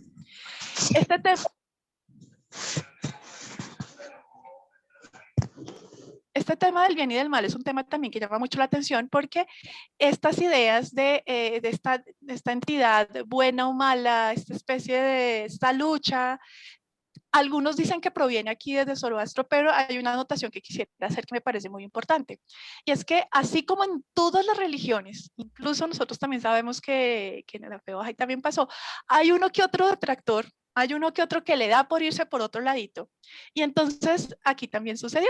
Resulta que esa idea de que existan como un Dios bueno, un Dios malo, o como esa lucha entre dos primordiales gemelos, eso surge más de una vertiente que se llama surbanismo, que es considerado como la herejía de Zoroastro, es decir, es como el que se separó, y se interpretó las cosas a su manera. Entonces, cuidado porque no hay que confundir. Mucha gente a veces cuando critica a Zoroastro y su mensaje, no está hablando de él, está hablando desde la ramita que se torció. Entonces hay que tener cuidado con eso.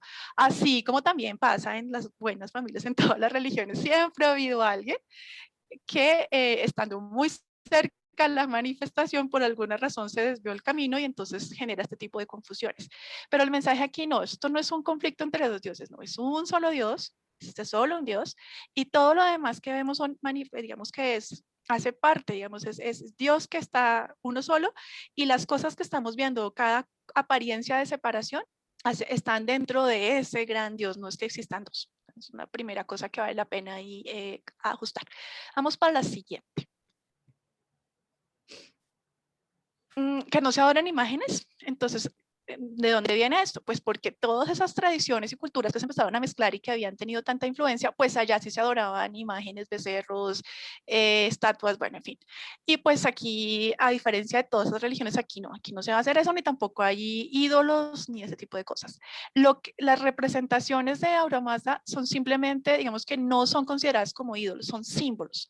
Es decir, y esto es clave, no se confunde la imagen con la sustancia. Es decir, yo veo el símbolo, yo veo el dibujo y soy consciente de que eso simplemente es un refuerzo para mi mente humana, un recuerdo. Pero esa imagen, eso no es Dios. Eso simplemente es una representación, un símbolo. Algo así como para nosotros la bandera de Colombia o como un mapa. Si usted ve un mapa y sabe que el mapa es una representación de un país, pero ese mapa no es el país. No es porque usted tenga el mapa, por ejemplo, de, qué sé yo, de Turquía, usted ya conoció Turquía.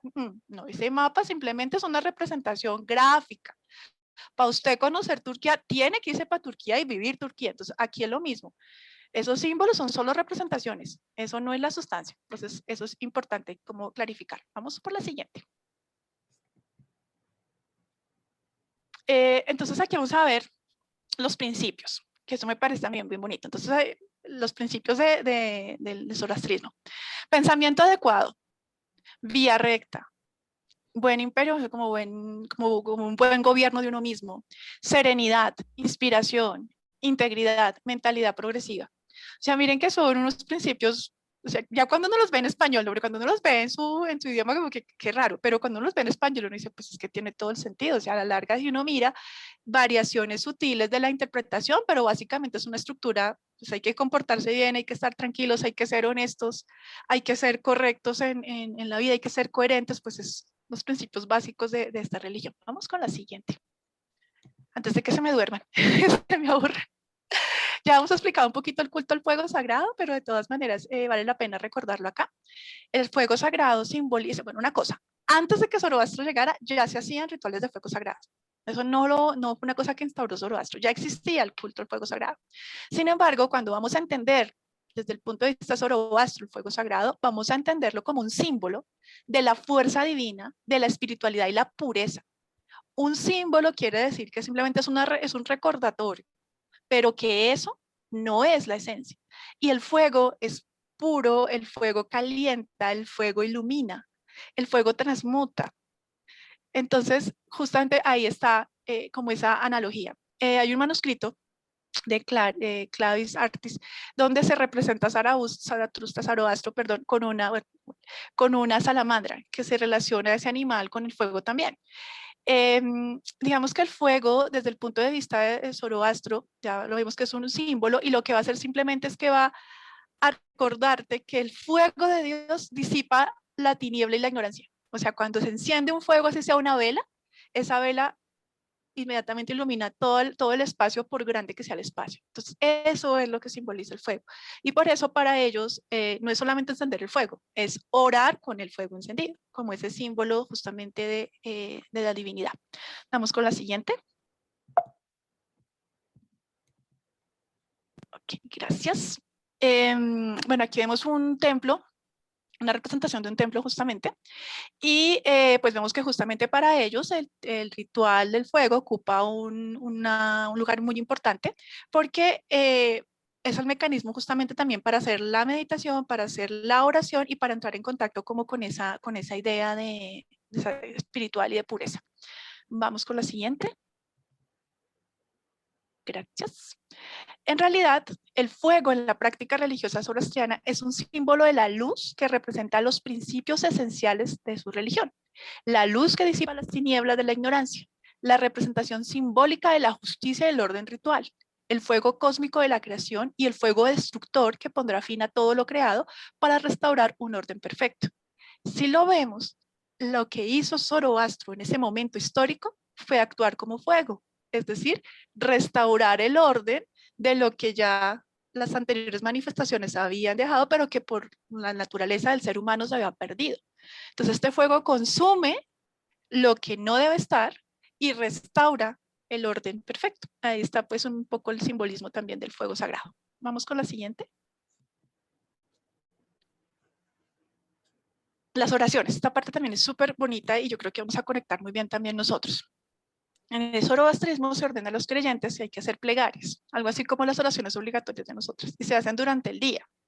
¿Con qué finalidad? Y miren los mensajes cómo son de claros, ¿no? Con la finalidad de mantener el fuego de la oración vivo en el corazón todo el día. Es decir, poder vigilar nuestro corazón y nuestra mente justamente durante el día para poder ofrecérselo a Dios. Pasamos a la siguiente. Y entonces hay tres componentes para la oración. El primero es la oración del cuerpo. ¿Qué significa? Que hay que limpiar el cuerpo físico. Hay que lavarse las manos, hay que lavarse la boca, hay que estar limpios, físicamente hablando. El segundo es la oración de la mente. ¿Qué significa? Que uno tiene que hablar, o sea, pensar con la verdad, tener su mente limpia, sus pensamientos limpios y lo que sale por su boca, lo que usted dice debe ser puro también. Y la oración del alma. Y ahí es cuando se rezan los textos de las oraciones, las plegarias, los textos de la Avesta. Y es el momento cuando usted tiene su cuerpo, su mente, su cuerpo limpio, su mente silenciosa y su alma conectada, entonces usted se sintoniza con el poder de Dios. Es cuando usted se comunica con Dios. Pues ahí vemos total coherencia con, no solo con todas las religiones, particularmente con los mensajes que nosotros hemos recibido en la fe Bahá'í. Vamos con la siguiente. Y ahí vamos a ver las oraciones. Entonces hay una oración que se reza en la mañana, desde la salida del sol hasta el mediodía. No es que se la pasen rezando todo el día, ¿no? Sino que escogen una hora para rezarla en un momento. Hay una oración que va del mediodía hasta la media tarde, otra que va de la media tarde hasta el crepúsculo, otra del crepúsculo hasta la medianoche y otra en el alba.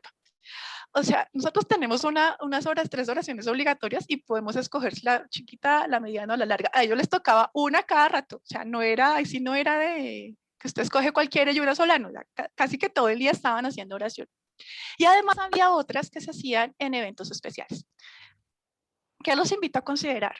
Ustedes se pueden imaginar cómo habrá sido el momento, en términos espirituales, tan difícil para la humanidad, que era necesario que las personas estuvieran haciendo oración casi que todo el día y estuvieran recordando a Dios a través del fuego casi que todo el día, porque esto no es simplemente un capricho, era que la situación realmente en esa época era muy difícil y se necesitaba generar esta disciplina y afortunadamente pues se logró. Sigamos otro poquito. Bueno, otro aspecto que es importante destacar es que dentro de la tradición de Zoroastro hay igualdad de derechos entre hombres y mujeres. Aquí, ¿por qué me pareció importante traer esta mención? Porque he escuchado a muchos amigos decir, no, es que el primero que dijo eso es en la fe Bahá'í. Y sí, en la fe Bahá'í se dice y está muy bien, pero históricamente ya había habido menciones y ya había habido culturas donde se reconocía igualdad de derechos a hombres y mujeres. De hecho, incluso hay algunos momentos dentro del imperio egipcio en que eso también va a pasar.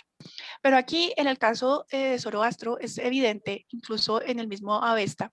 Fíjense en este pedacito que les he traído, dice, Dios ha creado a hombres y mujeres libres e iguales independientemente de sus credos, etnicidad, raza, nacionalidad, percepción religiosa, opiniones políticas. Zoroastro dictamina que lo único que puede estar por encima de hombres y mujeres es aquel que siguió el camino del bien, así sea hombre o sea mujer. En general, en los textos y las versiones que ustedes pueden encontrar en los diferentes idiomas, él hace mención de hombre y mujer, así, hombre y mujer. No es que los hombres en genérico, sino hombre y mujer. Y en las magas, en el tema de los magos, también había mujeres, había magas y magos. Incluso hay unos historiadores que llegan a considerar que es posible que la versión de los tres reyes realmente no fueran solo hombres, sino que ya la interpretación que se hace posterior, pero bueno, eso sería otro tema de discusión en otro momento. Vamos para la siguiente, por favor. Zoroastro predicaba para las mujeres y para los hombres, pobres y ricos, ignorantes y cultos, lo que le generó enemistad de los principales príncipes, guerreros, incluso de algunos reyes, de quienes eran súbditos, denominador de una serie de pueblos que cubrían toda esa región. La misma mención de Ahura Mazda, lingüísticamente hablando, es masculino y femenino a la vez. Ese nombre, Ahura Mazda, no corresponde a un hombre o a una mujer.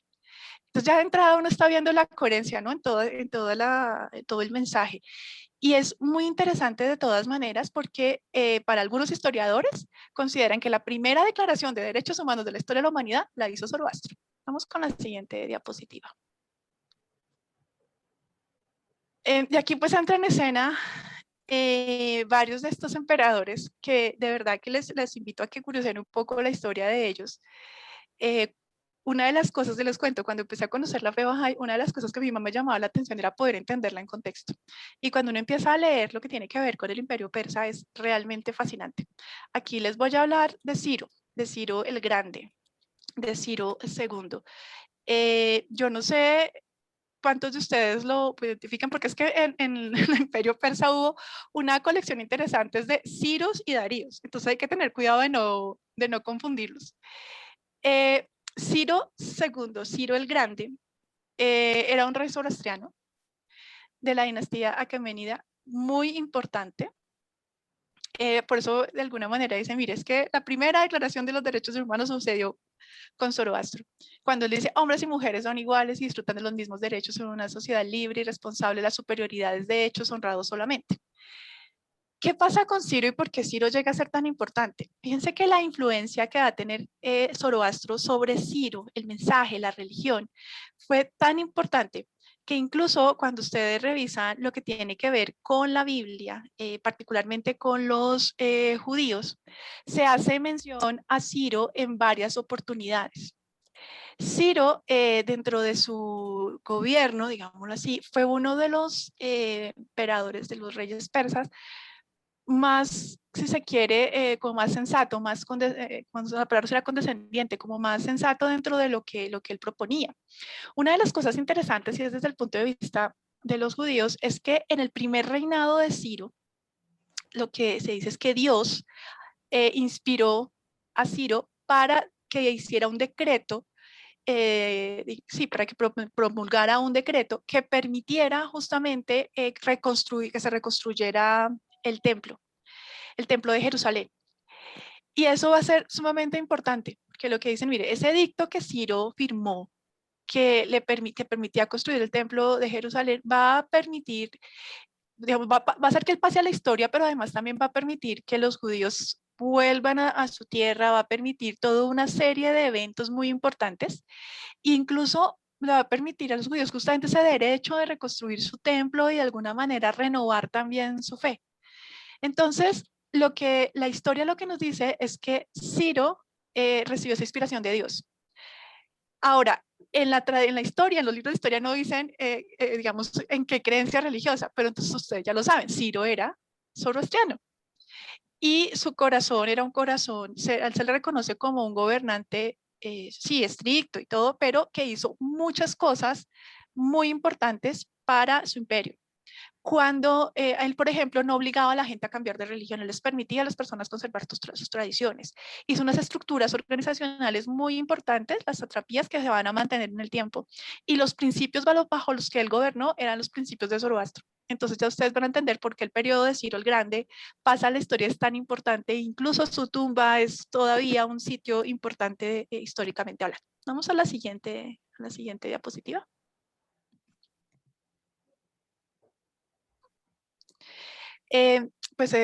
Ciro fue su primer imperio iraníco, se convirtió al zoroastrismo, no solo la casa real, sino que lo volvió oficial para todos. Sin embargo, recuerden que nunca se lo obligó a nadie.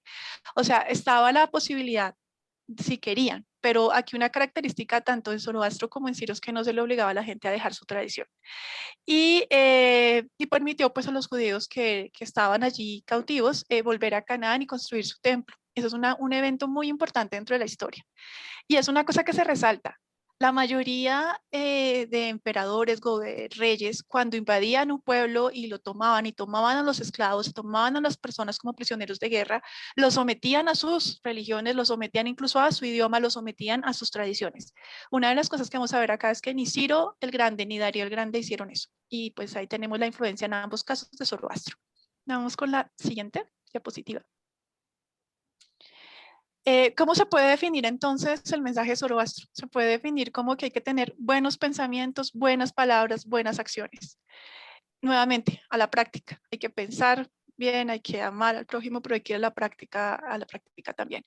Este fue un mensaje que prevaleció y que logró incluso sobrevivir a los diferentes ataques, incluso cuando Alejandro Magno conquista esa región.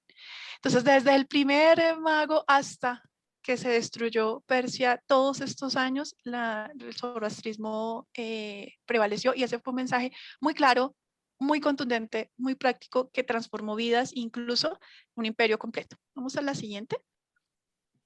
Ya casi terminamos, ya vamos a acabar.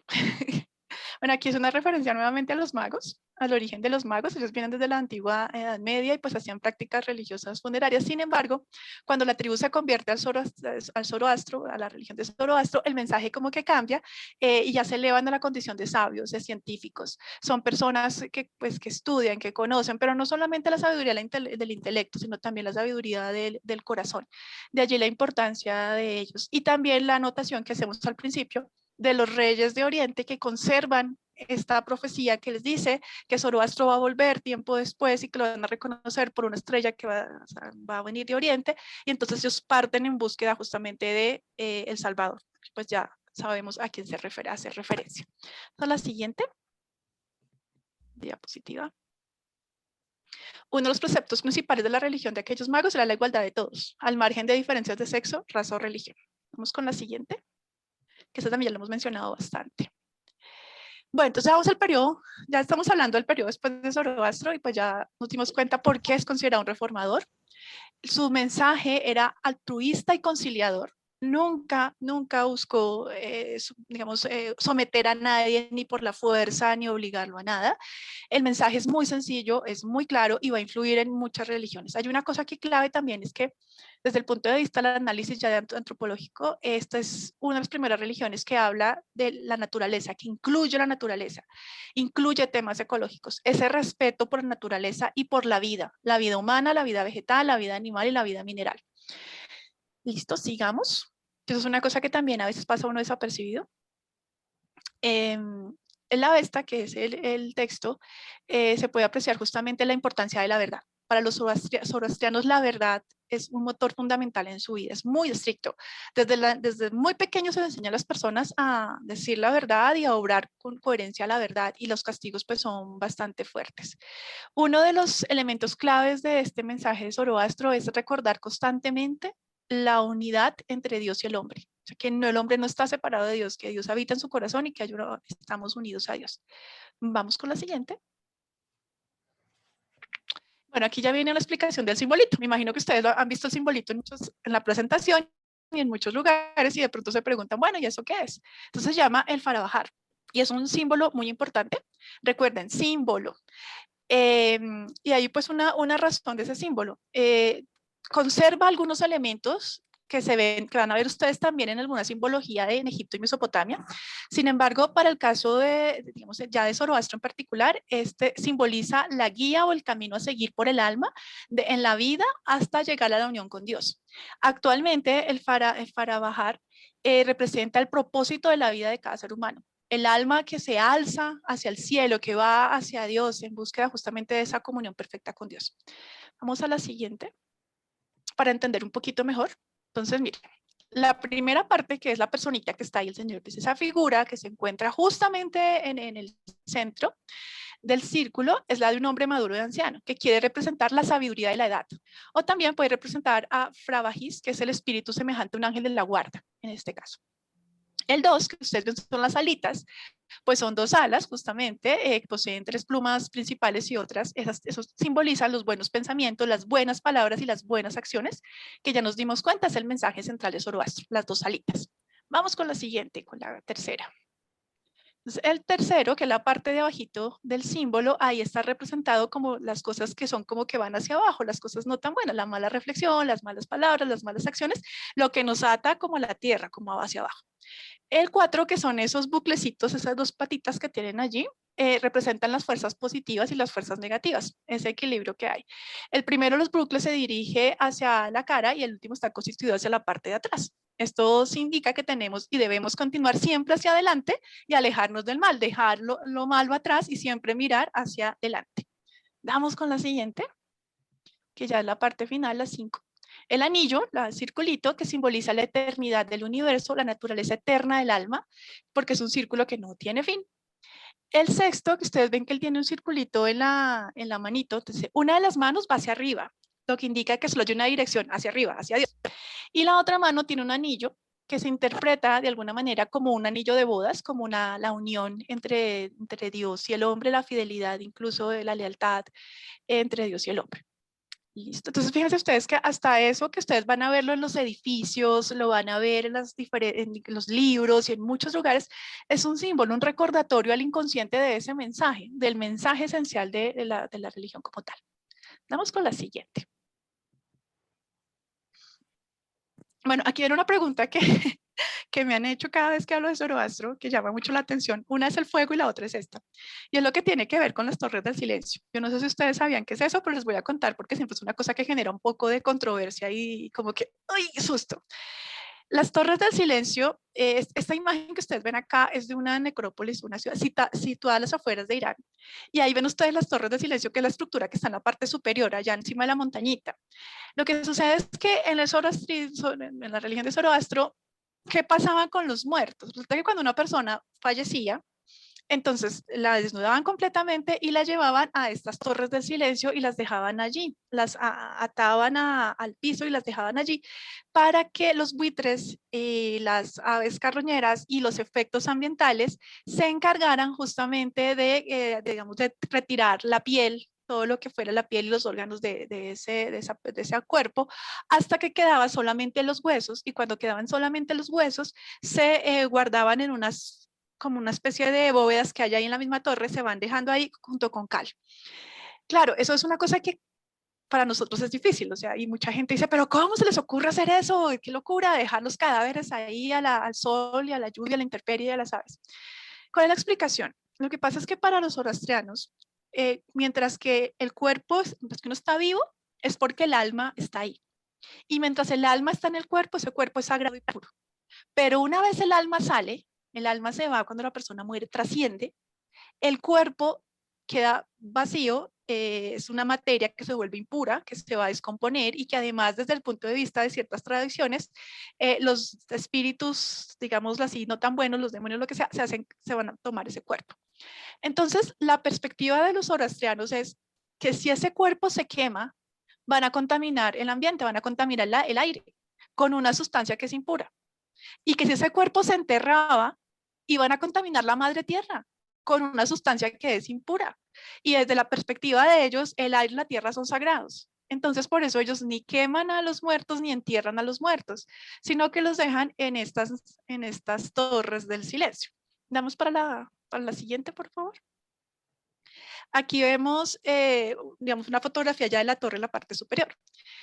En el techo de esas torres había 3 anillos concéntricos. En la parte más externa se dejaban los cuerpos de los hombres, en la parte de media el cuerpo de las mujeres y en la parte central el cuerpo de los niños, claro, muertos ya una vez estaban fallecidos. Y digamos que se amarraban al piso para evitar que de pronto estas aves carroñeras pues los llevaran de ahí. Entonces lo que sucedía es que una vez las aves se comían toda la carne y quedaban los huesos expuestos que al sol, se recogían, se guardan ahí en ese centro, en ese huequito que ustedes ven allí, se mezclan con cal y ahí se espera que se desintegraran. Más o menos eso duraba más o menos un año que eso sucediera. Vamos a la siguiente. Como les digo, es una práctica que si uno no entiende la explicación, es aterradora, ¿no? No suena nada bonita, pero una explicación tiene mucho sentido, ¿no? Esto funcionó así, pero y aún existe, algunos, o sea, estos lugares aún existen. Sin embargo, en 1970 se prohibió completamente el ritual, por lo menos en India, y la razón, ¿cuál fue? O sea, no es tanto porque fuera digamos, por lo que uno pudiera pensar, aunque eso tuvo que ver, pero no, el problema es mayor, el problema es que ya no hay buitres. Resulta que con el tema de la contaminación, el daño al ambiente, a la naturaleza, ya hay muy poquitos buitres que se hagan cargo justamente de comerse la carne. Y además con los temas de cambios ambientales, el cambio climático, tampoco se lograba la descomposición de los cuerpos. Una cosa que intentaron hacer fue generar el efecto de manera artificial con unas especies de luces y cosas, pero no funcionó, no se logró, o sea, artificialmente no se pudo lograr. Entonces decidieron que por salud pública y por temas éticos, morales y demás, eso quedó prohibido. Vamos a la siguiente, por favor. Ahí ven ustedes algunas fotografías, ahí están algunos templos, algunos torres del silencio que aún existen, ahí para que más o menos veamos que existen, pero hoy en día son simplemente como ruinas que uno puede visitar, pero ahí está la explicación. Si alguno tenía esa idea, pues ya no se hace, para que estén, digamos, un poco más tranquilos, y la explicación pues tiene bastante sentido. Vamos con la siguiente. Ok, aquí simplemente es para mencionarles que ya después de todo este paseo que acabamos de dar, ya ustedes empiezan a notar la influencia tan fuerte de Zoroastro en su época y posterior. La influencia en el pueblo judío, la influencia en los cristianos, la influencia incluso, nosotros ya la empezamos a ver en el Bab en Baha'u'lláh. Lo que él hace, ¿no? De muchos dioses, un solo Dios. Ya no más símbolos, igualdad, hombres y mujeres, el hecho de estudiar, fíjense que los magos eran sabios, eran científicos, eran personas de sabiduría, o sea, intelecto y corazón. Es una religión que nos habla de buenos pensamientos, de buenas acciones. Es una religión que nos habla de la importancia justamente de ayudar al otro, de ser fuego, de ser luz, de unirnos, ¿no? Y aquí vemos que dice la buena religión. Esta frase es súper importante, ya me acordé por qué la puse. Dice, la buena religión es una religión que se renueva por sí misma. Su progreso continuo con el mundo de avance fresco y moderno. La modernización de los pensamientos, palabras y hechos, incluyendo prácticas y rituales tradicionales, debe ser la orden del día. O sea, fíjense que incluso él está reformando lo que venía y nos deja este mensaje, nos dice, pero bueno, para que esto siga, para que siga siendo fuego vivo, tiene que seguirse renovando. Ella misma tiene que renovarse, tiene que actualizar las palabras, los hechos, las prácticas, los rituales. Porque fíjense que esta tradición, por ejemplo, de las torres del silencio tiene sentido en esa época, ¿sí? Tiene una lógica y un sentido, una explicación, pero con el tiempo ya no. Entonces hay que actualizarnos y decir, bueno, ya no, ahora hay que ver cómo lo vamos a manejar. Por eso fue que ya me acordé que puse esa cita. Vamos con la siguiente. Bueno, y pues a la pregunta de, bueno, ¿y dónde existen todavía? Que también me han preguntado, ¿tú conoces algún zoroastriano? Pues sí, tuve la oportunidad de conocer algunos en mi vida. Incluso tuve en algún momento en mi vida la posibilidad de hacer prácticas de fuego sagrado y pues sentir un poco también la experiencia.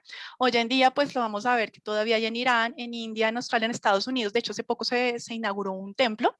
En Brasil, ya hay un crecimiento significativo en Brasil, en Alemania, en Italia, incluso en Chile, aunque la página de la comunidad de zoroastrianos en Chile hasta el año pasado estaba activa. Estos meses que he intentado entrar, hace un par de meses no he podido, no sé qué hora ha pasado, pero entiendo que todavía existe. Hay una cantidad muy importante de fuentes de información que si a ustedes les interesa se las podría compartir de estas comunidades que también tienen pues sus páginas y hay información también sobre ellos. Vamos a la siguiente, que creo que ya se acabó. Bueno, una frase, también tomada de la Avesta. El Señor de la sabiduría y de la vida, por medio de su sabiduría, perfección y poder inspirador, otorgará a las personas que les son fieles en pensamiento y obras, perfección, eternidad, pureza, poder espiritual y fuerza para servir a la humanidad. Esto es tomado de la Avesta, es un cático de la Avesta. Vamos con la siguiente. Algunas fuentes, nomás puse 3, pero tengo muchas más. Y vamos con la siguiente, creo que ya es la final. Sí, esa ya fue la final. Entonces, miren ustedes que, bueno, perdón por los problemas de internet y las conexiones, pero bueno, al final lo logramos. El mensaje al final del día, creo yo, que está justamente en empezar a reconocernos. Y creo que aquí con esta presentación de Zoroastro ya podemos conectar muy bien Krishna, Abraham, Moisés, ese mensaje, pero también empezamos a ver hacia adelante, ¿no? Esas similitudes hacia adelante. Y el mensaje. Yo sé que para muchos de ustedes Zoroastro era más o menos una caja negra, que uno sabía que existía porque uno se aprende de memoria la revelación progresiva y sabe que ahí está Zoroastro, pero yo espero que después de hoy ya les sientan como esa conexión, ¿no? Ese amor. Si cada vez que se enfrentaba a algo, lo que él tenía era una sonrisa, si incluso los libros lo reconocen como el profeta de la sonrisa, si tuvo que enfrentar una época tan difícil y mire todo lo que logró, creo que el mensaje central ahí es ese respeto también por el otro, ¿no? Fue un reformador, fue un transformador, pero lo hizo a partir de la conciliación, con un mensaje conciliador y un mensaje de respeto. Y logró que incluso influir sobre personas como Ciro II, como Darío I y muchos otros en esa época. Y pues si uno revisa la historia, fueron personas que hicieron cosas bien interesantes. Entonces, bueno, mil disculpas por los errores técnicos, por las fallas técnicas. Espero que les haya tocado el corazoncito este mensaje y pues si tienen preguntas con el mayor gusto. Ahorita, es que a mí me gustaría como, porque aquí hay varios bajáis que nosotros creemos en la revelación progresiva y que todos estos mensajeros de Dios son igual de importantes todos, pero aquí también hay varios cristianos y también hay gente que son católicos, que creen en Jesús, y ahí es importante decir lo de los 3 Reyes Magos. Yo por allá había visto a Panchito se fue, porque él se sabe esa historia bien bonita. Ya. No, claro, sí, sí está Panchito por ahí, yo lo había visto, pero ya no lo veo. Porque No, sí hay- está, mire, Pancho sí está, Panchito se sabe esa historia de los Reyes Magos lo más de bonita. Exacto, Panchito, ¿no la porque cuentas? Los 3 Reyes Magos nos dan la importancia y nos da el pie a lo que es la religión católica con Jesús. Entonces es súper importante porque por lo generalmente tú a un católico le preguntas quién es Zoroastro y te van a decir que no tienen idea y que si conocen a algún zoroastriano y también te van a decir no tengo idea, porque no se conoce así. Bueno, pues ya en el rato se los conté, pero no importa, se los repito. Cuando Zoroastro, una de las cosas que él dice, digamos dentro de su revelación, es que él va a volver en un futuro y que lo van a reconocer por una estrella que va a brillar en Oriente y que va a ser conocido como el Salvador. Ese mensaje, esa idea se queda muy, muy arraigada dentro de los creyentes de Zoroastro. Y es por eso que cuando tiempo después justamente aparece la estrella en Oriente, que es la que nos va a dar, justamente la que anuncia el nacimiento de Jesús, ellos parten en busca, justamente siguiendo esa estrella, buscando justamente y le llevan esas ofrendas. Y eso sí, eso se puede revisar la literatura, ustedes lo pueden encontrar con facilidad tanto en internet como en documentación, digamos un poco ya en términos de investigación, que los Reyes Magos eran zoroastrianos y que ellos van en busca, siguiendo esa estrella, porque hay una profecía que anunciaba justamente que ese momento iba a suceder. Entonces ahí está ese vínculo, digamos, con Zoroastro, los Reyes Magos eran zoroastrianos. Entonces la estrella de Belén, que nosotros los católicos están acostumbrados a verla y que lo reconocen arriba del pesebre, y eran los Reyes Magos, que eran zoroastrianos, que iban buscando esta estrella y que le llevaban de regalo a Jesús la mirra, el oro, los inciensos y todas las cosas. Entonces ahí se hace el siguiente paso, que fue Jesús. Kamal quiere hablar, hace una pregunta. Sí, mira, Claudia, una pregunta sobre ese documento. Ese documento, tú capaz sabes, habla sobre el prometido del zoroastrianismo porque tienen prometido. ¿Cuál Y- documento? Sí, documento, en farsi yo tengo, pero Sí, en ese documento... ¿Te refieres a la Avesta, al libro sagrado o a qué documentos? Que no sé a qué documento te refieres. Ese documento que usted está mostrando, ese... O sea, lo que yo presenté en la exposición son muchos documentos, muchos libros que utilicé para armar la presentación. Son varios libros, tanto históricos, académicos, como digamos de corte más religioso. ¿Te refieres a esos o a la Avesta? Es que no entiendo. No sé, el documento que usted tiene a su alcance habla sobre el prometido, los prometidos de Zoroastro. ¿Habla Pues, o no? A ver, es que no le entiendo a qué documento se refiere. Si es a la presentación la hice en base a varios documentos. y no, digamos, depende del libro, no habla específicamente de un prometido. Sí. Si se refiere a la Vesta, ya es otra cosa, porque ahí sí hay mención, pero la investigación que yo acabo de presentar no se basa en un documento, sino se basa en varios libros y en varios Sí, artículos, y entonces depende, pero no ese es el enfoque, porque, por ejemplo, pero existe sí, claro, pero en lo que yo, digamos, sobre la- el prometido de Sí, zoroastrianismo, existe. uno es el Cristo, con el año. bueno, Después es Mahoma, después es Baha'u'llah, después... no, de esa manera no, en los textos que eso hay, estaba no, diciendo. a ver, voy a aclarar lo siguiente, para esta presentación, y lo he hecho con todas las manifestaciones, yo lo que hago es que empiezo a investigar desde diferentes fuentes, tanto históricas, en el sentido de libros de historia, y por ejemplo Zoroastro hay muchos libros, como fuentes propias de la religión. Y ahí es que primero siempre les he contado como el origen, el contexto histórico, dónde nace, qué pasa con ellos y luego las fuentes de su religión. Entonces yo no le podría decir que en todos los documentos se habla de esa manera, no. Fíjate que cuando estudiamos, por ejemplo, a Krishna, ¿qué nos decía él? Que después de él iba a venir un siguiente avatar de Vishnu, que la literatura y los estudiosos dicen, se refiere a Buda y después se refería a Jesús. En el caso de Zoroastro, lo que dicen es, después yo voy a volver y me verán por una estrella, pero no está hablando en el sentido de años y días exactos, ni hablando de prometido como nosotros lo conocemos en la fe Bahá'í. Cada tradición y cada mensajero ha dado el mensaje en el contexto y los términos de su momento. Igual va a pasar con Buda y así sucesivamente, ¿no? Hay un asunto que en cada religión, cuando llega el momento, yo leí casi todas las religiones, libros, ninguno así claramente habla sobre la venida del prometido. Dicen que hay prometidos, pero aclara quién, cómo, el nombre y qué año, todo eso como que tenemos en la fe, no lo hacen. Porque ellos no creen en siguiente religión. No, eso no Y está otra cierto. cosa es Sí lo hacen. sobre el infierno. Sí, eso anterior no es del todo cierto porque sí se menciona que va a venir otro. Ahora, el tema de la interpretación de las épocas, eso es lo que ha generado controversia. Fíjese, por ejemplo, que eso fue lo que pasó con los adventistas.